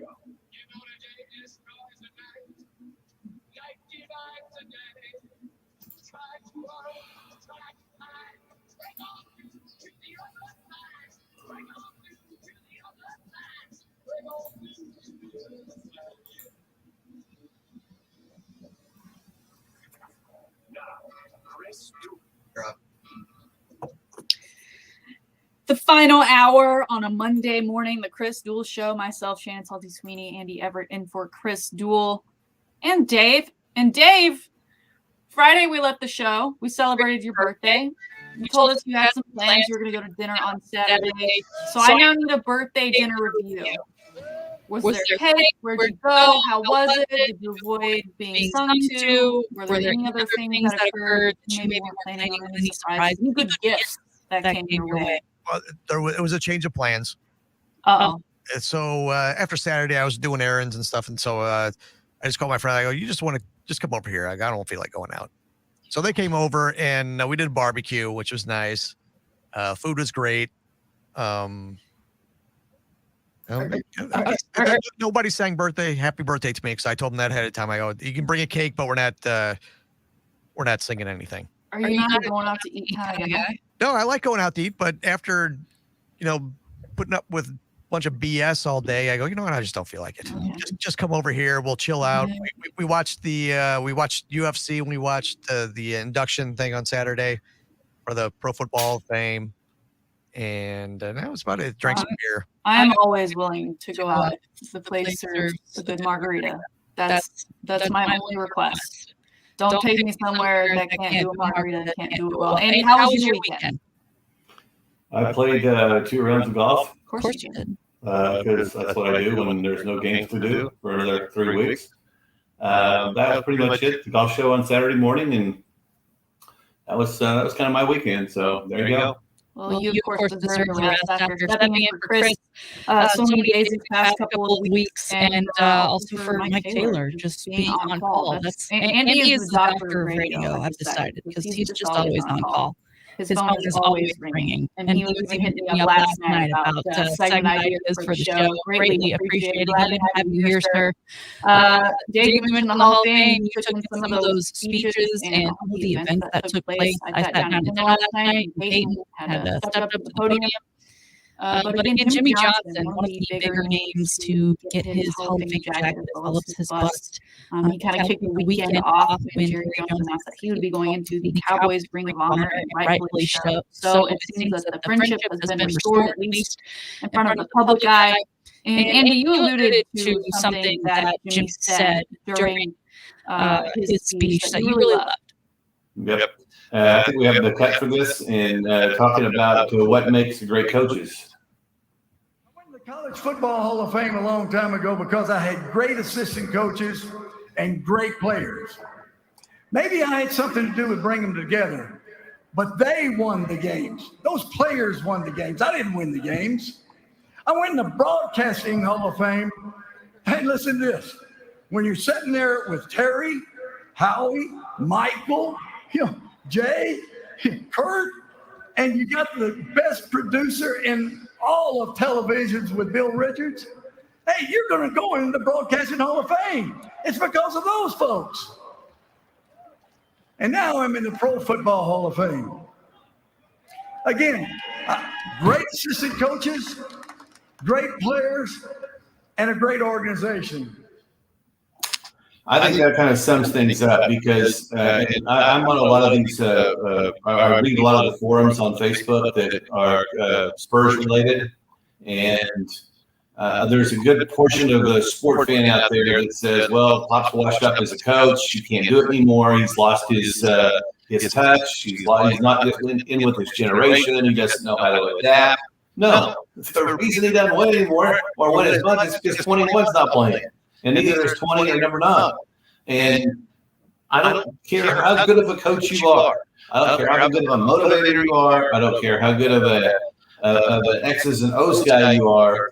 If my guy is better than your guy, you're not beating me very often. You may sneak and get a play or two in. You may even win a game or two. But over the long haul, you're not winning championships. and you're not going to have the success, and you're not going to be a Hall of Fame coach.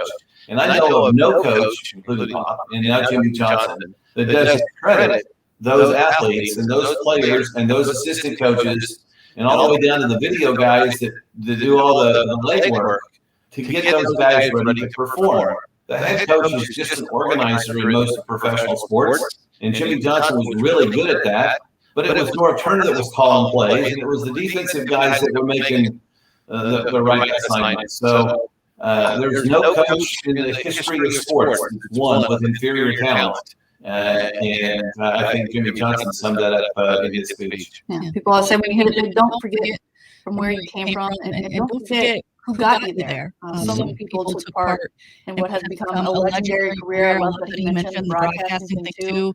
All those guys on that Fox panel now have gold jackets. Now with Jimmy Johnson closing it out, pretty exceptional. I love their programming during the season. Jimmy, a huge honor and great for as much as it was about him to allude and pay respects to the players and people who got him there along the way, including his family. He made a fun quip about, needing a wife that understood how much the game would take away from that time they would have together, and then he made a quip about how he was better at it than most. But it was great to see that. So many great moments from Hall of Fame weekend. Now we turn to 2022. That class. We'll still find out who gets that knock on the doors. Is there anyone that immediately comes to mind on who might get in for the next round? Not right away. I'd have to kind of try to remember some of the people that have retired in the last several years. But I think when you look at the players and coaches that went in on this round, most of the ones that were first ballot Hall of Famers were, Peyton Manning were kind of a no-brainer. And then guys like Drew Pearson who finally got in after years of not having that success. I think these two classes were pretty special. I mean, there's really a lot of really good football players that went in on this one. Yeah, the storylines, the notoriety of names, it's going to be a tough class or classes to follow in 2022. But I'm sure the emotions will still be there, as that knock on the door is one of a kind experience. And I really loved how they notified people just these last few years with COVID and kind of getting away from being locked in a hotel room and waiting for that knock. They kind of did it in person, got Mr. Baker out into the field of play, and people got to see his face because he's obviously such a huge part of that Hall of Fame. Now, you allude to Coach Pop and how he is a great coach and manager, and he did it with some fantastic players when he won those championships, and now he's doesn't have a physical gold medal, but of course has that on his resume. Does this change anything about his legacy, or is it would have only really done anything had they not have won a gold medal here? I think it just solidifies that he's used the term, it's a responsibility to do it. And if you don't know, he was an Air Force veteran, or was in the Air Force. He was one of the last cuts made from the 1972 team. And I didn't realize this until a few years ago, that he had a pretty good college career as a player. And he was one of the last guys cut from that 1972 team. The 72 team is the one that had the Olympics stolen from them with the officiating down the stretch that gave Russia 2 or 3 chances to win the gold medal, which they did. And to this day, the silver medals were never accepted by Team USA because they thought it was, fixed basically that Russia was going to win that game. And I'm sure guys like Doug Collins and people who are on that team probably feel like we should have won. We should have never made it that close. But anyway, that's how it panned out. But Pop has always been about the patriotism that he has is, I think, unparalleled, and he's looking forward to this as part of his legacy. And I don't think there was anyone prouder when they were singing the Star Spangled Banner the other night that he helped accomplish this. But he'll be the first one to tell you, if Kevin Durant had said, no, I'm not going to play this summer, he may not have won gold or may not even been a medalist. So that the best players are making him look good again. Was this Pop's first and only Olympics as head coach? Do you see him maybe heading to Paris in 2024? I don't. I think I kind of get the feeling that, okay, I did this. I wanted to do it. He was an assistant coach on the 2000 and 4 team that did not win. I think Larry Brown was the head coach of that team, and Pop was an assistant on that team. And maybe he does. And I've read things where his retirement is imminent, and I've read things where he's not going to retire anytime soon. I have no idea. I have not had a conversation with him in a long time. But whatever he decides to do, he gets to make that decision. I think he would like to teach some of the young guys on the Spurs, but I also think he realizes that there are no superstars on this team, and he's going to get as much out of everyone as he can. But whether or not they're a playoff team or certainly a championship contending team, they're going to need some bigger horses in order to get that done. When you look at all the other teams in the West that have better talent, the Spurs' talent overall is inferior to most of the teams in the West, most of the good teams in the West.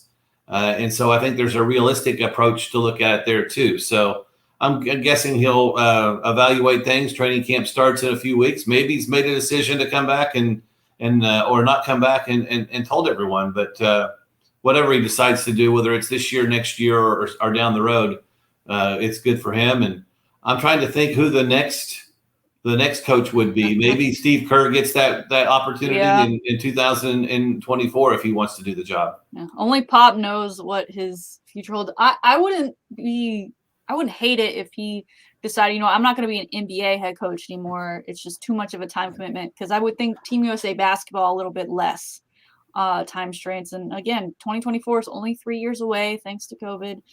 So who knows? Maybe he'll stick around. Well, maybe Mike Krzyzewski go for one more.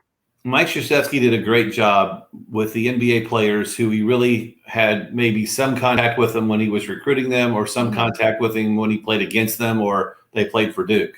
But one of the things that Coach K did so well is his assistant coaches were all NBA guys.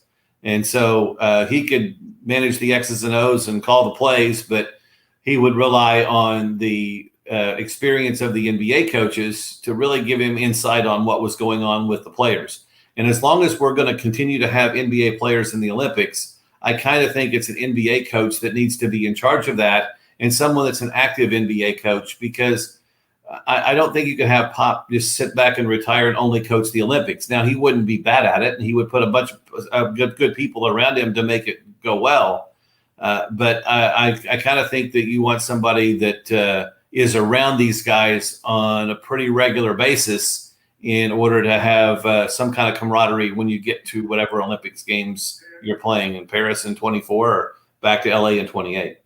There you go. Andy Everett on the Olympics. Now, the other thing I wanted to get to in regards to the NBA, LeBron James, I don't know what's happening to him as he gets older, but he's been defending himself and his team a lot after, all the Lakers require all of these older guys to come onto this roster and to play for a championship. He had to defend that. And then, of course, he's gotten a lot of heat for not appearing in the Olympics this year, for, citing whatever it is he felt like needed citing at that moment. A lot of guys were shouting him out after they won the gold medal.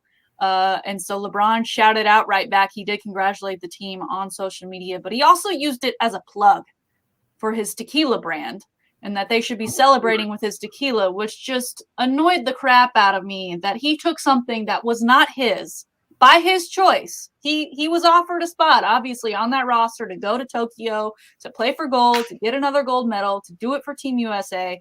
He chose not to. And now they won the gold medal. They started off really slow. People had their doubts. They end up doing it, and they do it in style. Kevin Durant leading the way, and he immediately takes that moment away from them by saying, "Congratulations. Here's my tequila. It's a great choice for celebration." What's going on with this guy? Does he not see the bigger picture anymore? I think players that are – see, LeBron's what, 35? 36, I think. 36. They've all grown up, and they've all been in the NBA during the social media era. And players prior to that were not. So everybody that has a page or a forum to post is easily able to defend whatever they want to defend, sell whatever they want to sell, promote whatever they want to promote. And it's like Kevin Durant and others. Some of these athletes have such a very thin skin when it comes to what people say about them. or have a conversation with them about them. And I would really like to see an athlete, and it's not that I'm not saying that they shouldn't be on social media, because that's kind of the way you promote your brand these days. Right. And if you're looking to monetize every ounce of what you're doing and what you're selling, you can tell people about it on social media. It's like Tiger Woods posts things on his Facebook page or on Twitter because he doesn't want to tell a media guy and answer 400 questions about it afterwards. So I kind of get that part of it. But when a fan or another player pokes fun at you, gives you a hard time, gives you a bunch of crap, whatever it is, you don't automatically have to respond to it. And to me, it sometimes shows that you're a little bit thin-skinned when you're constantly going back and forth and debating some random person that you don't even know as to what their thoughts are, or what their comments are, when you're a professional athlete making millions and millions of dollars. And I guess we're all guilty of that a little bit. You post something on Facebook or Twitter and somebody takes a shot at you. If it's a legitimate argument, I'll just put a check mark beside it that says great thought. If it's based on inaccurate information, then I'm going to come back and tell people your information is correct, because people's opinions are formulated by what they perceive to be accurate information. Nobody forms an opinion based on lies. They based on what they think is going to be the truth. And sometimes they have to be told, you're wrong about your facts. Does that change your opinion? But guys like LeBron and Kevin Durant and others, they just kind of want to use it to whine sometimes. And that to me kind of gets a little bit annoying. It's like he's won all these championships and he's done it at all these different places and he's reached the top, that I don't know if he's using it for motivation now, that he goes into his mentions and looks for that one little troll, or if he's got all of his notifications turned on. Turn them off. Stop looking at your mentions. I miss the LeBron that during playoff time, he even announced it. I'm going 0 dark 30, getting off all socials. And then he would come back later in the summer and, post pictures of the championship parade or whatever, or say something about the season. But LeBron, I don't know, maybe like quarantine got the best of him, that he just got so into social media because there wasn't much else to do that he can't pull himself out now. Maybe being in the bubble, right? There wasn't a ton to do, that's all he did was go through Twitter and go through Instagram and look for something to motivate him when you've already got everything else. What more do you need? But I just can't stand the LeBron we are getting right now on and off the court. And who cares if the Lakers win a championship with Russell Westbrook and all the guys that they brought in? It doesn't matter. You don't have to defend winning. Yeah. If people are going to, you got all these guys in so you could win the West again and win the championship. That's yeah, the point I did. Of basketball. Exactly. We're all trying to do that. And if I'm successful, who cares how I got successful? And if I'm not successful, then okay, you can criticize me for trying to win. But yes, I am trying to win every time we play. LeBron complains when he has absolutely nothing to be complaining about. And exactly. And to your point of the people who come at us on Twitter sometimes, obviously the Texas move to SEC, I've had to bite my tongue when I've just seen stuff from looking at the latest news and people commenting. But I did get someone who commented on one of my tweets, and they said, with this move, Texas will never win a BCS championship ever again. And for those that hear that, you automatically know what the issue with that is. And I said, you know what? You're half right. You're half right. They will never win a BCS championship ever again, and neither will anyone else. So I'm okay with that. A football playoff championship, though, that's what we're going for. Well, if 12 teams are going to get in down the road, and they will, if not 16, and you would think that half the teams from the SEC are going to be amongst the 12. And if any team finishes in the top 6 or top 3 in either division, they're probably going to get in. So you play 3 or 4 good weeks in a row and you win the championship. Yeah. So we're changing college football into a regular season, bowl season, into get ready for December and January in the playoffs like we do in the NFL. It's I got to wait for the season, see how it pans out to really start talking smack against other SEC schools and people coming at Texas on how they think they will do once they join the SEC. But I do have confidence going into the season. I think they should get a good 8 wins. Hopefully that'll send them to a good bowl game. I could use a bowl game vacation. I'm not going to lie. Everyone has a plan until they get hit in the mouth. That's the Mike Tyson line. And then they have to figure out what to do after that. Yeah. And there's been so much change for the university. just over the past 10 years. That it'd be nice to have some consistency, and that this move to the SEC be kind of a final change, and hopefully the Sark era lasts much longer than the recent eras that we've been through as Texas. Will he still be the coach in 2025 when they move into that league? I mean, that'd be really hard going into a new league with a new head coach, right? And we've got 3. Let's see, the other coaches, they had what, 3-4 years? That's a hard one, Andy. That's hard. That's we're gonna have really. I think they're gonna have to make a call after 2 seasons instead of 3 seasons on what to do. That's gonna, if you're gonna ride with them, you got to ride with them at least through that first year of the SEC. That would be my take on it. But I'll have to sit on that. That's a great question. At some point, the boosters are going to have a hard time paying the buyouts because they owe others retroactively. I believe. Don't worry. The stadium, the ticket prices have already gone up, and that's before we've made the move to the SEC. I'm sure they'll find a way to collect dollars from Texas fans. All right, coming up, Mr. Chris Duel joins the Chris Duel Show. How about that? He's going to join us. I believe he's probably at the airport, at least on his way. He is heading home to Central Texas after spending the weekend in Canton for all things Hall of Fame football weekend.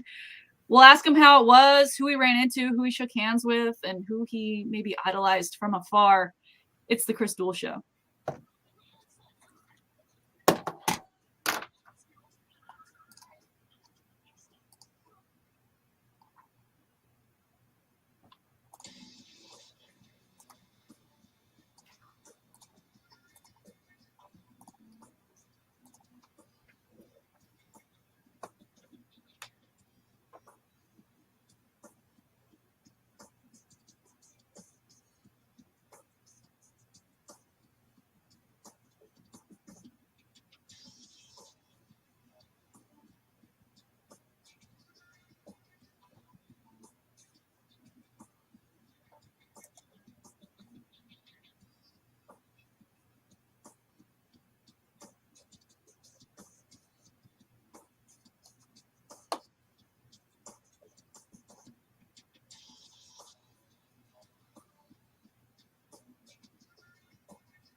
In a recent hearing, one of his dogs was actually body, and he's lost very NFL heavy.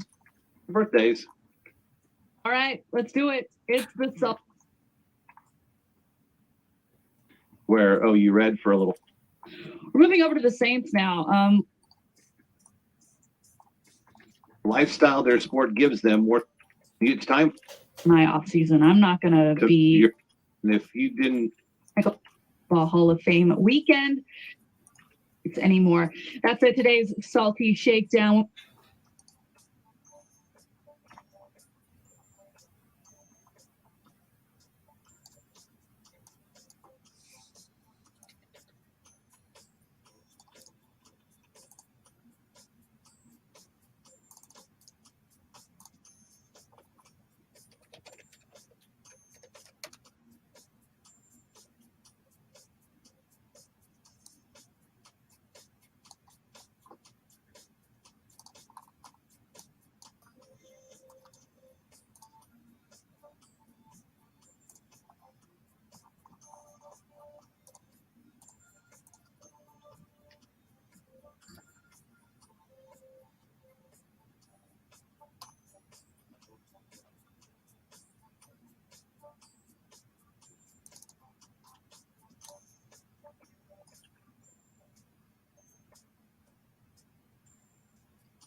Is Chris ready?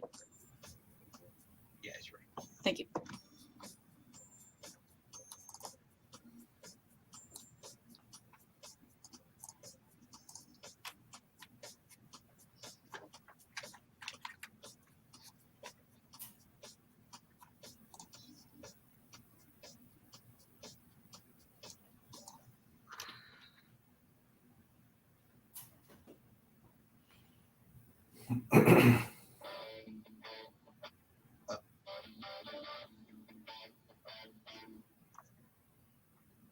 Sounds very much like some good Chris Duel intro music.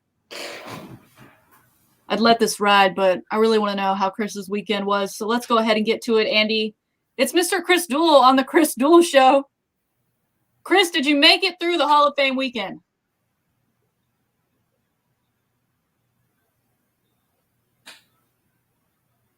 Well, when we spoke to you on Friday, you were about to head over to the Rock and Roll Hall of Fame. So not only did you go there, you were pulled out in time to make it to the rest of festivities. But take us through that first, because I know it was probably another bucket list moment for you to see that.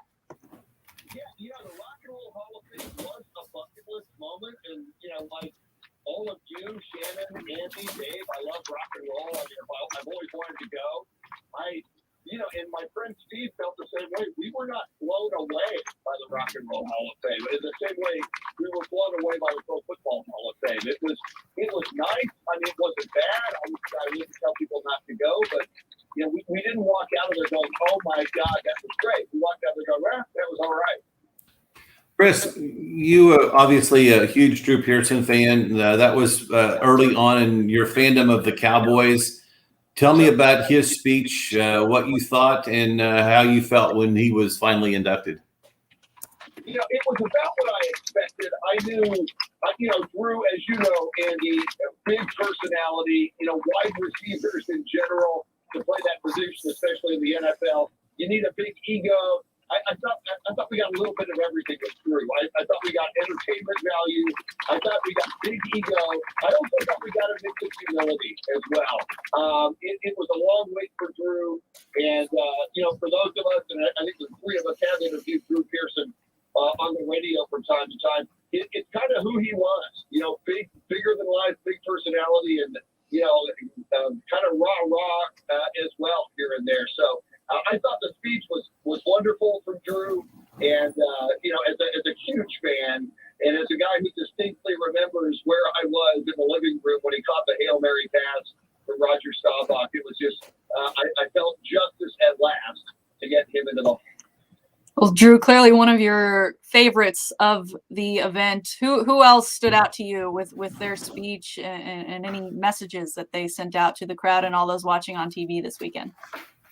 Well, and I heard you guys in the previous segment talking about Jimmy Johnson, and I love Jimmy Johnson. I love the passion and everything that Andy cited about crediting assistants and players and the people who gotten into the Hall of Fame.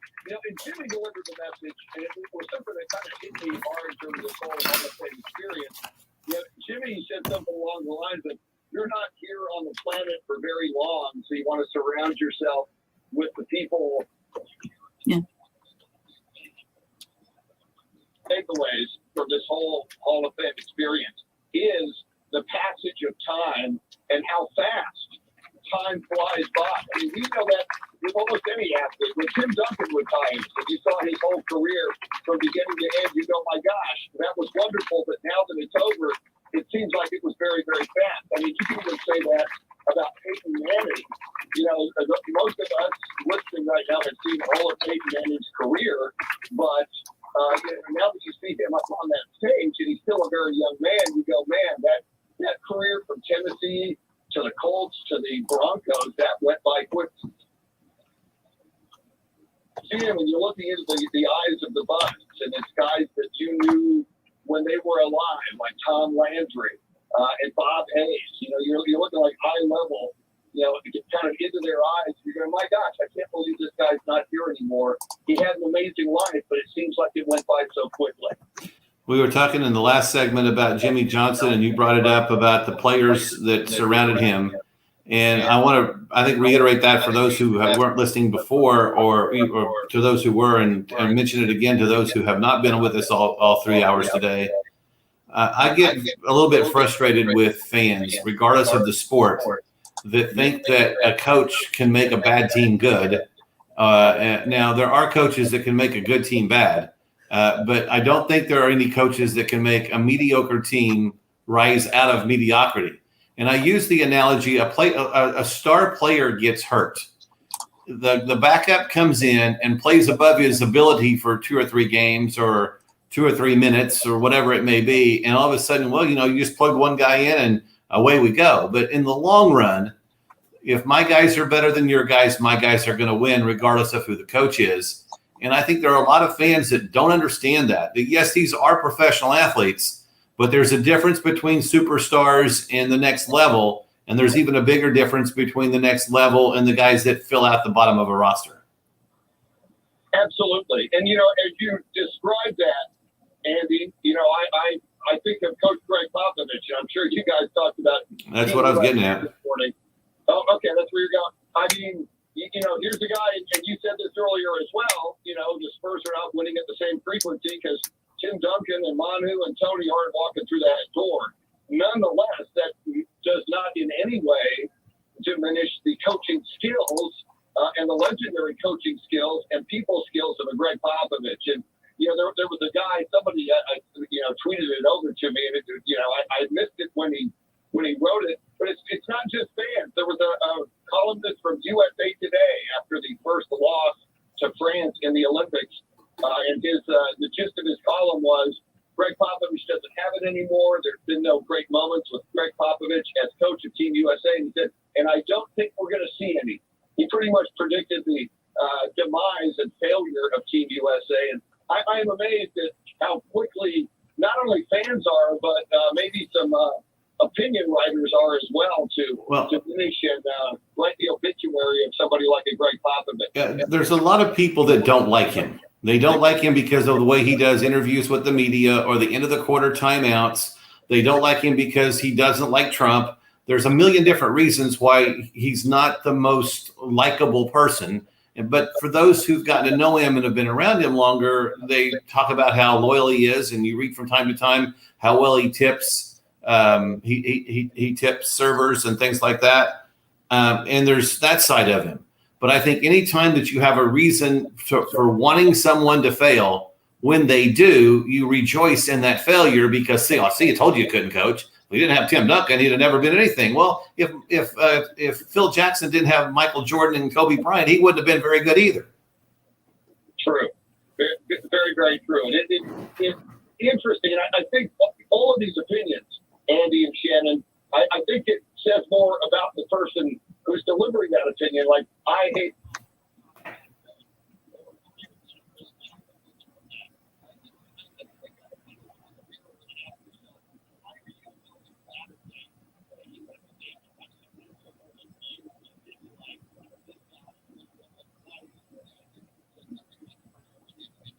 While we're on Pop, Chris, I want to get your take on Team USA coming back, defeating France after that first game loss early in the Olympics to win that gold medal.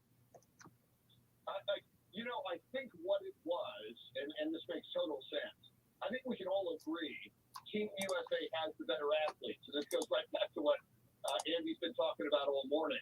So, but these other teams, they have teams like France, like Spain, like Australia, who have played together under those international FIBA rules for years and years and years and years. This squad of Americans did not have that experience. So I think with each passing game, both in exhibition games in Las Vegas and then when they went over to Tokyo, I think they got better as a team because they got to know one another. And I really think that opening loss to France might have been the best slap in the face the Team USA needed to demonstrate. Because as we know, they could not have lost another game. So I think that demonstrated to them, you guys need to be laser focused. You guys have to do everything right. There's now zero margin for error. And I think over the course of those Olympics and into that gold medal game, Team USA came together as a team and found a way to best utilize what they had, which was the best talent in the Olympics. And they had Kevin Durant, who's the best player in the world. Boom, exactly. That didn't hurt them. Well, it's going to be interesting to see where USA basketball goes for its 2024 coach. If Pop wants to do it, I don't see any reason why they shouldn't pick him. But I was thinking Steve Kerr, maybe some of the other assistants that were on the bench this year for him. But I'm curious as to how many NBA players are now tired of the Olympic thing. And I don't want to make any disrespect to this Olympic roster this year because Keldon Johnson's forever going to be known as an Olympian. And Keldon Johnson may turn out to be a really good basketball player in the NBA. I think he has the potential to do so. But if you look at past rosters of Olympic teams, players like him, like Bam and Zach LaVine and others like them, were never on a roster like this. So I'm just kind of curious as to how NBA players are going to embrace the Olympic ideal, especially when some of their seasons end in June and training camp opens in September. Well, and I know, Andy, logistically, that's a big deal for them in their lives and in their careers. But I am disappointed in any American NBA player that doesn't understand what a wonderful opportunity, what a high honor it is to represent your country. I don't, for whatever the reason, and I mean, these other guys in foreign countries get it. The Gasol brothers get it. Patty Mills gets it. Manu Ginobili got it for Argentina. The athletes on the Ryder Cup team get it. Thank you. There you go. And obviously everyone.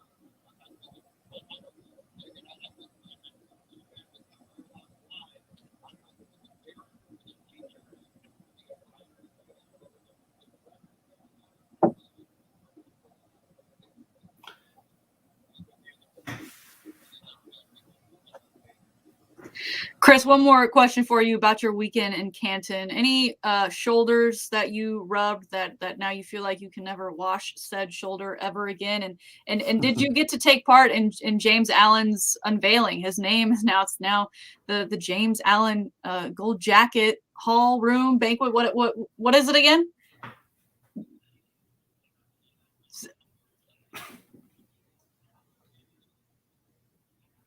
Yeah. Did you get to see it?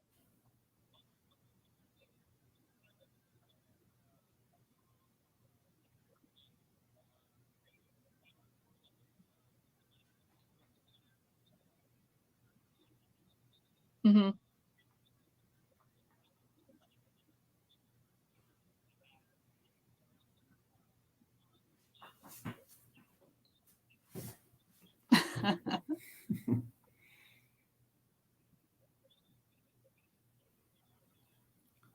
You know, 50 guests here, of whom Steve Duraco, my friend, and I were just two of.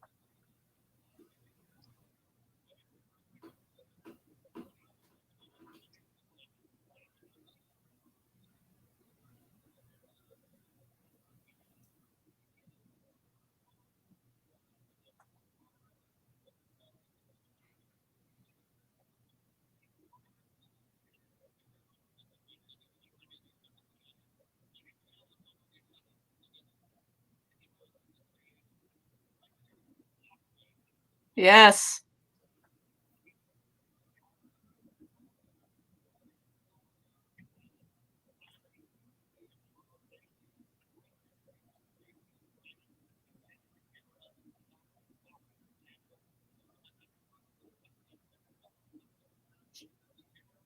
Yes.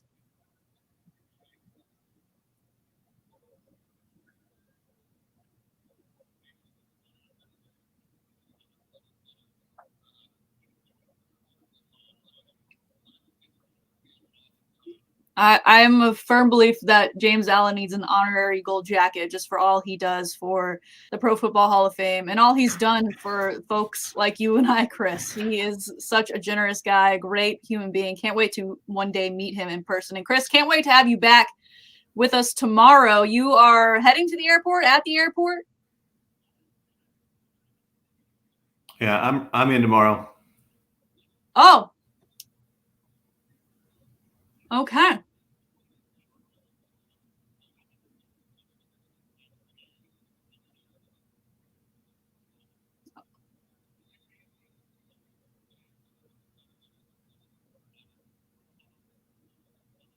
All right. Well, safe travels home, sir. All right, there he is, Chris Duel on the Chris Duel Show. And breaking news for myself, he won't be back until Wednesday. So we've got Andy tomorrow. And thank you so much One to more Andy day tomorrow. Again, stepping in, Dave for running things at the studio and giving us all the intro, outro music we could ever need, cutting up all of those Hall of Fame clips for us today. Another great one in the books. As always, if you miss any part of the show, you can find it over on the podcast page or on the iHeartRadio app, all broken down hour by hour for you so you can catch anything you missed here on the show. We'll do this again in 21 hours. It's the Chris Duel Show. See ya.